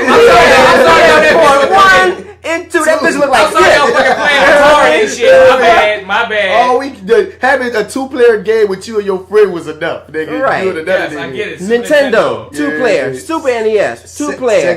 Genesis, 2-player. TurboGrafx 16, 2-player. Yeah, I think around maybe. I'm trying to think of when they started adding them more. But 64. Like 64 and PlayStation started adding that. That's when they started getting like the multiple players, 4 and 6 players. But yeah, son, it's really cool to see one of our, because they rebooted everything else. Why not Streets of Rage 4? Let's come back in this game, dog. It's a classic. That's online too. And it's still gonna be be 2D in a way. It's gonna be how Street Fighter. I like that. How Street Fighter give me the 3D with the 2D. Give it to me. I like the 2D. Side scroll. It's gonna be side scroll. So that's gonna it. be cool, man. Like when does it drop though? It's just getting in development. So okay, so still in some dev. That's fine. Yeah, son. Right now, Spider-Man setting the game world on fire. Everybody got that. Really, Spider-Man? Yeah, I've been. I mean, it hasn't come out yet, though. But it's breaking pre-order records. Apparently, it's like one of the. The trailer looks really good. Yeah, the trailer looks amazing. That game looks like it's good. Like I ain't got no money, but when I get some money, I'm gonna get that bill. Yeah, that bill look right, son. Yeah, like this Spider-Man game. The Streets of Rage though, like if it's being worked on now, I don't think it's gonna be too far along. Like usually once they start talking about a game, they're like way that, more advanced in their process. They like getting getting there. So I would give it like maybe a year, maybe like 8 months, maybe. I don't know, but I would love to know. Yeah, but bring it on though. Give me Streets of Rage that bitch ASAP. on. Yeah, I'm gonna keep on parading. Give us a new Ultimate Alliance in the age of all your biggest movies, and comic book movies, and superhero movies. Why the fuck aren't you doing the Ultimate? Like y'all did the Ultimate Alliance when niggas ain't know half them characters. Now niggas know all them characters. You know how much money you'll make Marvel if you made a Marvel Ultimate Alliance right now on PS4? Yeah, comics are too hot right now. Too hot. I hope y'all niggas is paying attention, son. Yeah. Maybe they heard y'all with the Streets of Rage. Maybe they'll hear again. That makes me feel like they're paying attention because we're the only ones, like, right? Yeah, like niggas have been asking for Streets for like a second. You know what I'm saying? So they gave us that one. Maybe they're working on it because Marvel. I didn't realize how playable that game was until me and you played the shit. Yeah. You know what I'm saying? So it's like I can totally see why like. They should work on it, and maybe they are, because they are like they popping, son. They popping, and we got Streets, so maybe they're working on it. And then you throw this on top of it, like my nigga, on the games. See, they don't own the movie right. Well, now they almost kind of do, but for the longest, they didn't own the movie rights to a lot of these characters. You know what I'm saying? But they own the comics and the game rights. So we could have had X-Men versus Avengers in game form years ago, because they've always owned. That'd have been a hellified crossover. That's what I'm saying. You could have been making money off these characters that you don't own currently in the movie, or you didn't own currently in the movie verse by making these fire-ass stories and shit through the games. You could have had X-Men, Fantastic Four, Wolverine, all these niggas, dog. So I'm like, come on, Marvel games. And I mean, Marvel has so many tight characters that I would love to see in motion in a fucking game, because it's comic books. You only see them in comic books, and maybe the movies if they make a movie. But most of the time, you just gotta kind of like think about what they would be doing or not doing in your own fucking mind.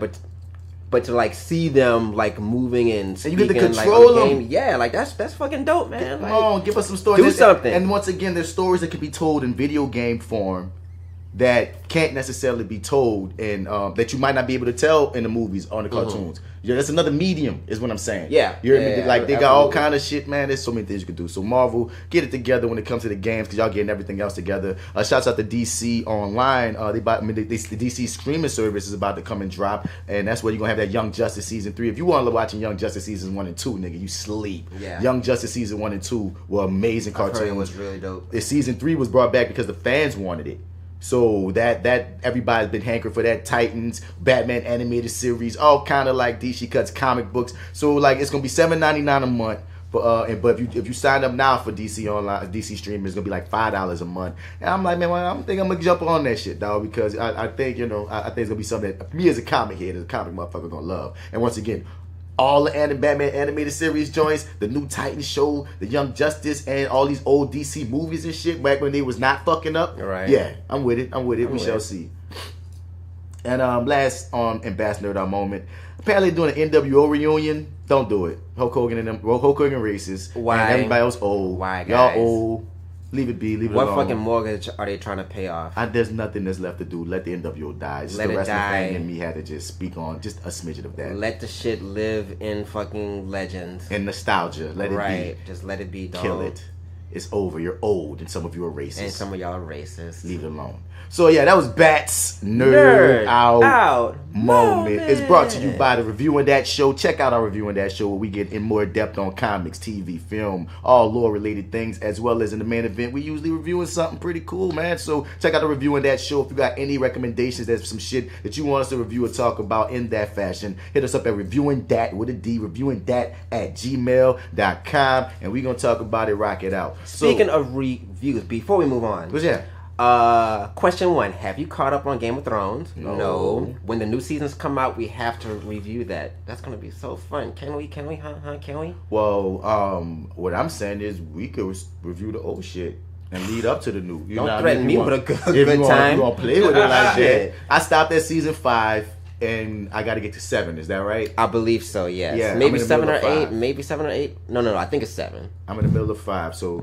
Yeah, that can definitely happen. So yeah, I'm not against it, because I think Marty's a Game of Thrones fan. Okay. Jay Still, we could pick a day to specifically do a Game of Thrones review show leading up. It's just or we could go backwards because it's just so long now. It is. Granted. But if nothing else, if nothing else, we can review the last season. If nothing else happens, just want to throw it out there. I'm about because I should be caught up by then. We can review the last season, and before we get to the last season, we can have a couple of lead up shows like recapping just season 1. What we thought. That's what we should do. We better. Can do like that. We can do season recaps, and then go episode by episode for just the last season. I like that. That's right. That's in the plans. Let's put that in the plans. All right, so see y'all gonna be getting some new shit and reviewing that world. So come fuck with us, man. So so that was best nerd out moment. What up, Joe? What's happening with sports and shit? Joe's Sports Corner. Flag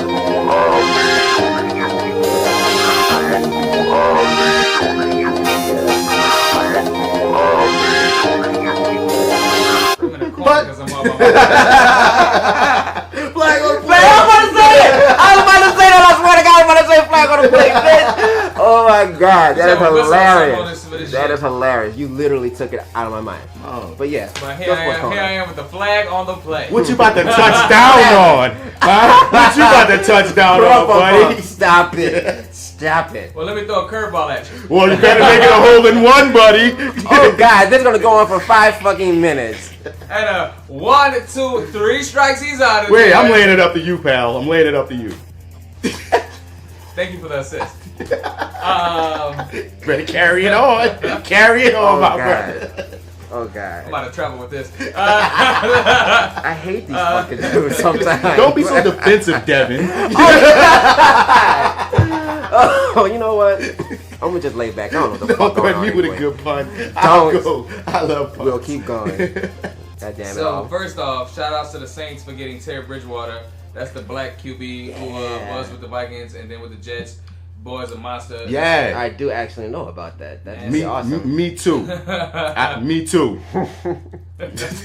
Keep talking. Convincing. Very convincing. You sound like my boss because he didn't know what he was saying. And he boss like, man, they double stack. He was like, yeah, double stack. She triple stack. Yeah, triple stack. That is the equivalent of the white person smile. Like that's the same thing in verbal form. Me too. I'll just repeat what you said. Triple stack, quadruple stack. Are you right? Yeah, he a monster. Yeah, he a monster. Yeah. So shout outs to that. Shout outs to the Saints for winning their last 2 preseason games. So that's what's going on in the football world. You know, as far as like the Saints, fuck everything else in football. Basketball world. We were talking the other day about they finally starting to give Drew Brees his proper attention because now they starting to finally. Because, for the longest being Saints fans, if you follow it, we saw the Saints getting better before the world saw the Saints getting better. Mm-hmm. You know what I mean? We saw after Katrina, them niggas had fire. Yeah, they had fire. So a lot of people, they thought the Super Bowl was some random shit. Was like, no, nigga, we watched the team get better and better and better to that moment. They bonded to that point. And so with Drew Brees breaking so many records over these past few years, it's almost been egregious that he has not been getting talked about in the same breath as the Peyton Mannings, the Tom Brady's, and Aaron Rodgers is as recent as him. And they'll put Aaron Rodgers above the homie as if, nigga, the stats are not comparable, if not Drew Brees being better. So I'm glad that that's happening more, that the Saints QB, our QB, quote unquote, is, because if the Saints QB is getting that type of love, that means our team is going to be seen in a better light. And you say they just won, was some scrimmage shit? Nah. Some preseason shit? Preseason. So, you know what I mean? Preseason is a good outlook for the we've looked bad in preseasons in past, so it's good to win anything as far as I'm concerned. What you saying, my nigga? But besides that, going into another round, going into basketball. Well, first, no, we're going to go into Serena. I didn't mention that, the tutu. Yeah, so we're going to go to the tutu. Now she's been winning. She won the U.S. Open. In a tutu. Perfect. She won 2 back-to-back. Perfect. That's all I wanted. Just come back and beat the head in. She had a black tutu for one of them and a lavender. And a lavender, purplish one. Lavender's always purple. And I see, I love you. I love you. That's all I wanted. And she played on the bitches at the end. Just gave a quick little bow, play and a bow. And I'm out. I like it. I like it. She dropped the mic on that. Perfect. Also, her greatest competition, again, for maybe the 3rd or 4th time, was her sister. Yeah, I heard they already got it. They already had the match? Serena won. But I think, did they have the match? I believe so. Guys, I saw the thing advertising it, but I didn't know if it was advertised for it to come or if they already had it. I think they already had it, but Serena, Venus has always been Serena's greatest challenge. Of course, but you already said Serena won and you ain't sure, bitch. He just threw it to her. You know Serena won. Man, look, I'm talking to you from the past or the future, and you know either way you know Serena I ain't trying to won. pull up stats, but you know she has She one wins more most over times, than yeah. Venus. She does usually win. But Venus is her trainer, you know what I'm saying? I mean, Venus has beaten her before. It's just Serena's beating her more. Yeah. I mean, somebody has to be fucking better, you know. At least in those moments, anyway. Because that's just one game. Who knows how fucking Venus be whipping that ass on a regular day basis? Don't matter. Championships matter. Championships matter. Back to you, Joe. Thank you, Serena, baby. Yes, thank you, Serena, though. Also, shout out to Brittany Griner for saying that she could beat DeMarcus Cousins on a one-on-one. That sounds like a porn star. Who's Brittany Griner? She's the female basketball player that could dunk with the Oh, dreads. word. That's who that is. They like 3 or 4. Yeah, but she the one that went viral with that shit that and got she big. said Okay. She thinks she could beat DeMarcus Cousins one-on-one? One-on-one. Are they going to play? I hope not. I want to see the game. That's going to be a lot of just backing down and bodying and slam dunking. But what if she got him? Like, what if? What if? No, I understand what you're saying. I hope she do. But like, what if? We played in a hypothetical realm, though. Got jump shots on this nigga. Yeah, so like, what if she what if she maneuvered her game in a way to get him in a one-on-one? But there's some things physically in this part of the game that's sexist. Call it what you want. I'm just saying, that man gonna fuck around and like, cause body wise, dog, he gonna fuck around and hurt her doing some of this shit, big man to big man. What do you think would happen if he lost then? What you think immediately? Like, what would you think would be the deal? What would be the niggas gonna have to put these women's money up? Niggas got tremendously. Tremendously. I didn't think about it like that, but wow. I always thought women's raises gotta go up anyway. But if a nigga if they put her and they beat the top nigga like that, then it's gotta be damn the same level. Now people were saying people often like to argue that WNBA don't get paid as much because the ratings and the money that's being put in WNBA ain't on the same level as NBA. But if you play a game like if you play a game like that, a WNBA chick versus an NBA guy, to go shoot. They got to, dog, because now you really can obviously say to everyone, women and women in comparable. In basketball. Yeah, it would be a lot more believable. It's even probably safe to say that you probably could put, if she was the top tier basketball girl in the NBA as a point guard somewhere. I mean, if you want to run, just take basketball fundamentals. It opens a lot of shit. It does, but that's a lot of speculation because now we're talking. Let me not fucking say that. All I would say is all those things would be feasible, but you would have to beat this nigga first. Yeah, that's what's gonna happen. And that is a daunting task. Now I will say this: there are definitely some women in the WNBA that could beat some niggas in the NBA. I think. So. Wait a minute.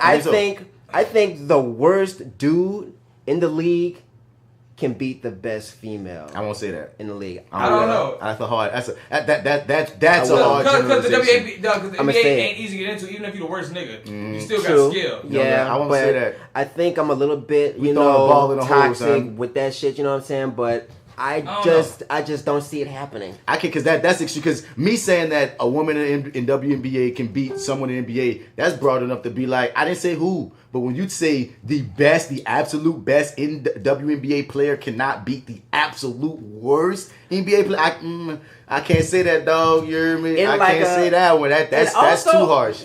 It is very harsh. Like, I fully recognize that, but I think that's just the way I'm thinking about this fucking sports question. Mm-hmm. Not in life in general. Like, it's not about women versus men, period. But just in this little instance, I think that's how I feel about it. I'm pretty sure I'm fucking wrong, but not that's best versus worse. What the fuck it is. But I think I say the best WNBA can beat LeBron. I'm just saying somebody in that bitch can beat somebody in this bitch. Now that's the other thing. Do you think? How about the best and the best on both sides? No, physicalities, there's certain physical things that'll apprehend. Though you put the best shooting guard again, which is LeBron, and the best shooting guard in the WNBA. And the thing is, I'm not saying she won't make buckets, but LeBron's physical form will literally overpower her every single rip.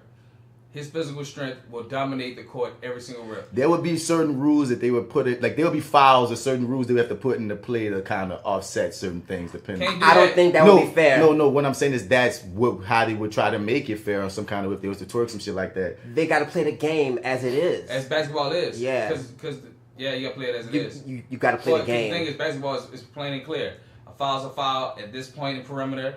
A fucking rebound's a rebound. I understand that, but we also see how niggas play the foul game. Right now. They play that in WNBA too. Yeah, and that's what I'm saying.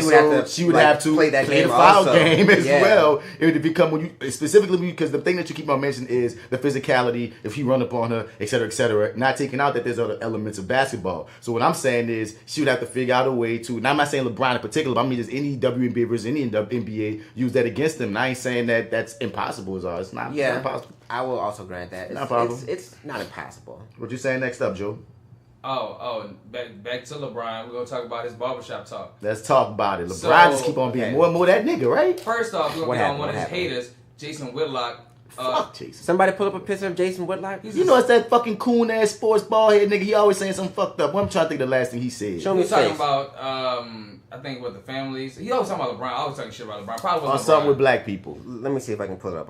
But this fat fuck, he whoops, that's porn. had enough. Porn is always great. He had enough nerve to talk about LeBron and talking about like he the one who had your boy from Kid play on his show, being some white dude. Remember all that nigga? shit? Yeah. Okay. We've talked about him and his fucking coon fuckers many times. This motherfucker. What you saying, Joe? So this nigga gets on like his thing and talks about how LeBron is so far of the upper elite now that he don't even know what it is to be real anymore and to be at a real barbershop. Because niggas was in there sipping wine and shit. Odell Beckham was there.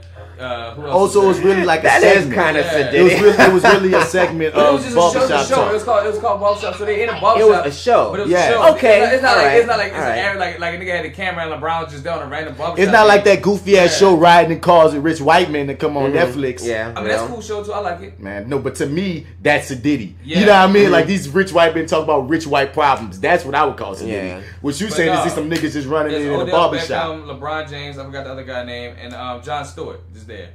Wait, white Stewart? Jon Stewart? Oh, I need to watch that. Jon Stewart's there. That's random as the fuck. Asking a lot of questions. What is Jon Stewart doing in the black barbershop? John, what are you doing here? In the black barbershop, nigga. What are you doing here, John? This LeBron James, Odell Beckham. Who's the third nigga? Jon Stewart. No, you said the third. You said some other nigga in Jon Stewart. And Jon Wait, Stewart. we not gonna let that pass. John? I'm about to say, is this some athlete I don't know of that Jon I'm Stewart about to just say, entered the league? enlighten me, please.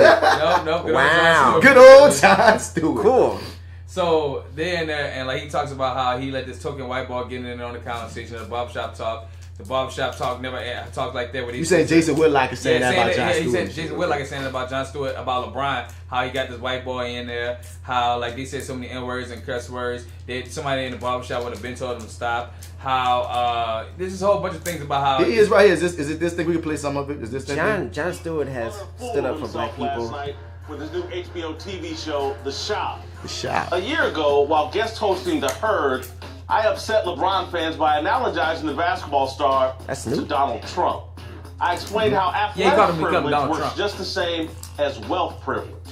Last night, during the debut of The Shop, LeBron proved me prophetic with a profane, primitive, and privileged look inside his fantasy shop, which is best described as the black billionaire barbershop.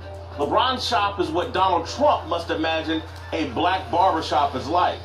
Everyone is cursing and dropping the N-word, and there's a token white liberal soaking it all in, feeling like the coolest person in the room because black people are comfortable being ignorant in front of it. Twitter absolutely loves seeing LeBron this ratchet and ghetto. But I can't just blame Twitter. Timothy Bella of the Washington Post. Blah, blah, blah, blah. So he basically went on more of that type of shit. So he feel like it was just a bunch of nigga shit. Yep. He thinks everything dealing with black people is nigga shit, though. See, I didn't hear the conversation, but I can't even give him the benefit of the doubt that maybe he's fucking right about the shit. Like, you worried about profanity and shit. Like, you are...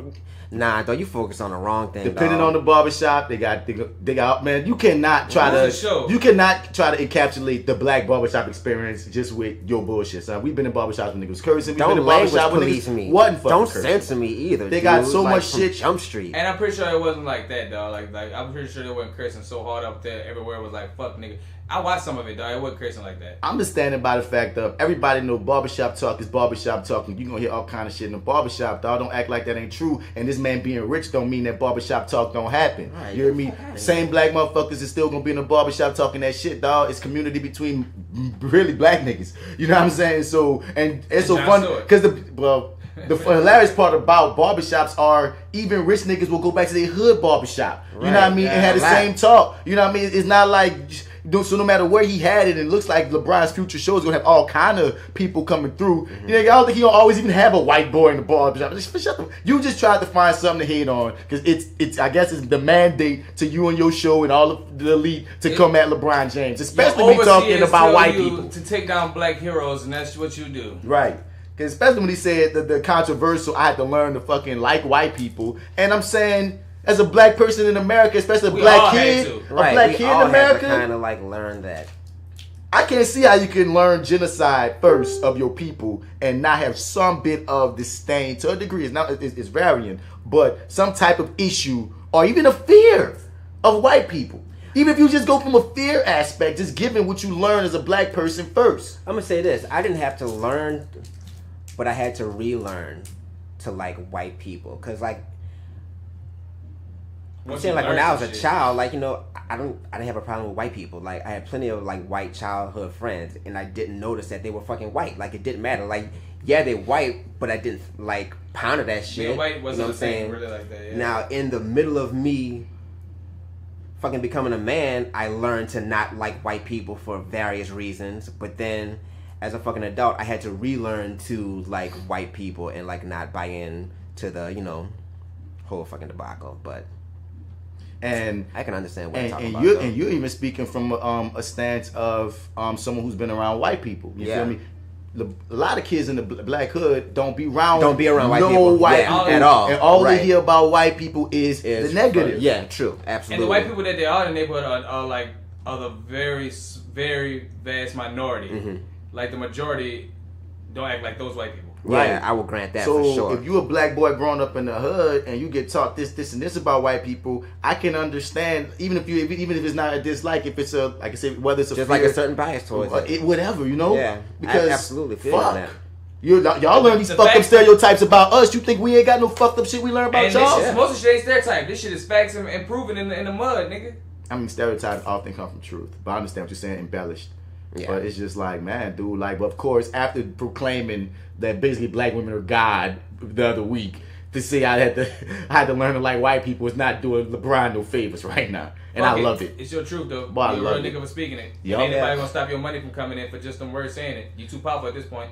Man, LeBron is definitely showing the world his ass. Because he can. And I am definitely with it, though. Free black man. Do your fucking thing, son. Get your money, black man. Because one thing I'm going to say, son, is our parents' heroes, them niggas was like the revolutionaries. Yeah. They said that shit in the media. Yeah, you know, with they froze and they fists up. So right. I get amped when I see anybody from a Jesse Williams or LeBron or Ava DuVernay or that was before social media, Janelle Monáe, whoever want to talk that shit in that fucking realm in that space and be black, nigga, do that shit, man. And it wasn't fashionable neither. Mm-hmm. Like you had to take a real risk. Like it's like sexy now, like to take.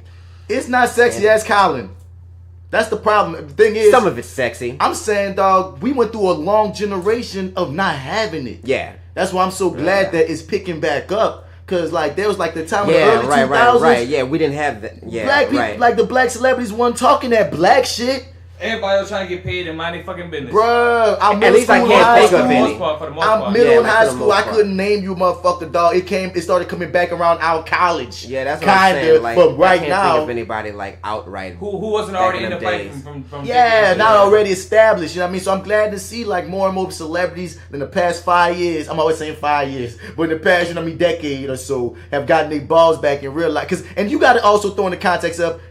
More black boys been getting killed in the media. Yeah. More egregious shit been happening in the black community to the point where if you're a celebrity now, you can't ignore it. So I got to take into context. Things might have been more peaceful in a weird way by comparison. You know what I'm saying? Yeah. So that was Joe's Sports Corner, and that was your flag on the play. That was your flag on the play, man. Yahtzee. Yeah. And I just want to throw up, for the question of the day, dog, there's an article that's been pushed around. I just want to get my fellow actors' take on it. Did y'all see the thing about your boy who played Elvin on the Cosby Show? Yeah, working at Trader Joe's. He works at Trader Joe's now. That's life. And this article basically tried to shame that man and make it a big-ass thing. That's fucked up. And like, yeah, and I'm like... Look, that man never say, I don't know if he want to be an actor, continue along or whatever. whatever led him to Trader Joe's is called fucking life. Right, dog. Like, y'all don't know what the fuck happened to this fucking dude, bro. Like, it could be anything. Like, at least he's working an honest fucking job. Right. You know what I'm saying? Like, maybe he's not a fucking star anymore. You know what I'm saying? But fuck, a lot of people ain't. You know what I'm saying? Like, he ain't out here selling drugs openly. You know what I'm saying? Fuck, like, he ain't doing nobody any harm openly. He ain't wildly going crazy, none of that shit. Yeah, let this nigga work at Trader fucking Joe's. And the last thing was that nigga deal, he still be getting some work. He ain't acting in big shit no more. But like he said him in some work. The last time I seen him, he was doing he did a skit on It's Always Sunny in Philadelphia, where he was supposed to be Donovan McNabb. It's way better than being fucking homeless and hungry. I stand by. There's this bad false narrative about the game. Just because you're on TV don't mean you got money. Just like we said earlier, just because you famous don't mean you got money, son. Right. When you do those gigs, they be gigs, and you don't know when the next one gonna come. Stop thinking that niggas is famous and out here. A lot of times when you in between gigs, unless you a regular on a TV show or in blockbuster after blockbuster after blockbuster, you going back to 9 to 5, or you going back to a gig, dog. Like, because when have you seen Alvin besides after the Cosby? He wasn't even big on there. He's a recurring character at best. And in like the 4th season, and he ain't like getting the game. So I'm saying, so it's not. And this is a show that was 30 years ago. You know what I mean? That right. he's most known 30 for. years ago. Dog, so many, like your average. Don't shame this man, dog. Your average person out the game, when their time is over, they go back to a regular job, and that's just the truth of it. Not everybody becomes Will Smith, Denzel Washington, Ozzie Davis, Tom Cruise, whoever the fuck you want to name. Not everybody becomes this big name, dog. Let people be people, dog. Right. Like, damn. The internet is cruel, man. Dog, that article tried to shame him. It's always some broke ass nigga too. They're trying to shame a nigga like, bitch, who are you? You got an article about me? Who are you? Right. You hear me? Like, nah. Yo, you so lame, you making an article about me. Understand that until you know who famous and who rich. Anybody other than that is just trying to feed their fucking family just like you. Right. Just like you, bro. Let that man fucking work at Trader Joe's. Drop these expectations. Because I ain't go front, dog. Even in my little young career, son, there's certain jobs that I be apprehensive about taking even when I needed them. Because I'm like, oh, fuck, I don't want nigga see me in this motherfucking light. Because this and that. Because of that fucking push and that pressure of, once you get here, it's regression. And then you got this bullshit because it's so high-paced. I'm like, man, let motherfuckers be, right, dog. Stop trying to dictate people's fucking artistic journeys, bro. Like, that man's journey was his journey, how it fucking happened, and that's it. And tomorrow he might get famous and pop off. Right. That's the crazy thing about it. Watch yourself. This could have helped him. This he's might getting be a publicity. Right, he's getting publicity. His name came back in that miles again. Our game has no age limits. About that acting game, there's always a role for you from 0 to 80, nigga. There's always a role. So, hey, don't sleep. Right. Son, this shit right here probably had that nigga get more roles now just because he on the social media blow up. Who knows? Gonna come back and shit on everybody. Who knows? But like, what y'all was saying? Catch me in this next movie. Don't sleep, don't judge. Straight up. Right. And we out this mug, man. This was episode 59, side A of the Fly with Bats podcast. Yeah. Once again, man, we gotta shout out all the other hit us up at flywithbats@gmail.com because we want you to be part of the conversation. Yes, sir. Also, like my nigga BL did earlier, like, share, subscribe, comment. And we need you to give us them 5 stars so we can boost up our freaking visibility and get more folk and more things popping for us because we know we in this thing, you dig. Appreciate y'all listening, man. This is that actor guy, Martin Bats Bradford. You can find me on all your social media platforms at Mr. Bats. Spell it Mr. Aldo, you ain't gonna find me. If you're really trying to find me, you could do Martin Bats Bradford on Facebook, you know what I mean? That's the Facebook situation. Also, catch all our films on Gumbo Monster 504 on YouTube. You dig? And yeah, man, for 59, side A. Side A, I'm out of here. And you know, this your boy D Mac, and you can catch me on Instagram at FrenchBread.kid, and make sure you follow my line of apparel at YourDig504 on Instagram. I think this was a good side A, if I do say so myself. But if I do say so myself. Yeah. But I'm out for now. I'll see you on the other side. You dig? What's up, y'all? This is D Mac from Hack and Sack, and Episode 1. It's your boy AlphaJo, fresh out of the gumbo, still deep in the root. And if you're out in the streets and you're looking for me, you can find me on Instagram at AlphaJo504. That's J-O without the E. And Facebook, Joseph Alphaman Pines 59A. I bid you good guy, gentlemen, adieu. Adieu. Adieu. I'ma keep it general just like the army. Most real niggas know most niggas phony. Your shadow got your back, huh? Just like your homie. That's why shady niggas will harm thee. Just ask Caesar. Brutus got him and caught him before his last breather. If that don't make you believe us, then you'll learn. Honesty is a quality that will burn, but it's cool. And trust is a quality you will earn. You a fool if you think you learn all of the rules. Imitating imitation and they calling it cool. I know a little bit, but go ahead and call me a fool. While you sprinkle sugar on shit and you calling it food. See, I'm just trying to groove and you standing on the wall with your hands on your balls, making crab claws move. Tryna bonk at a dog, but I don't bonk, I just fall back till you think you winning, but you lost in the beginning. Ay. One goal, one thing, one rule, man, that shit don't change. It's serve. Real niggas do real fucking things. Real niggas do. Ay, there's only one goal, one thing, one rule, man, that shit don't change. And it's serve. Real niggas do real fucking things. Real niggas do real fucking things. T.I. CZ.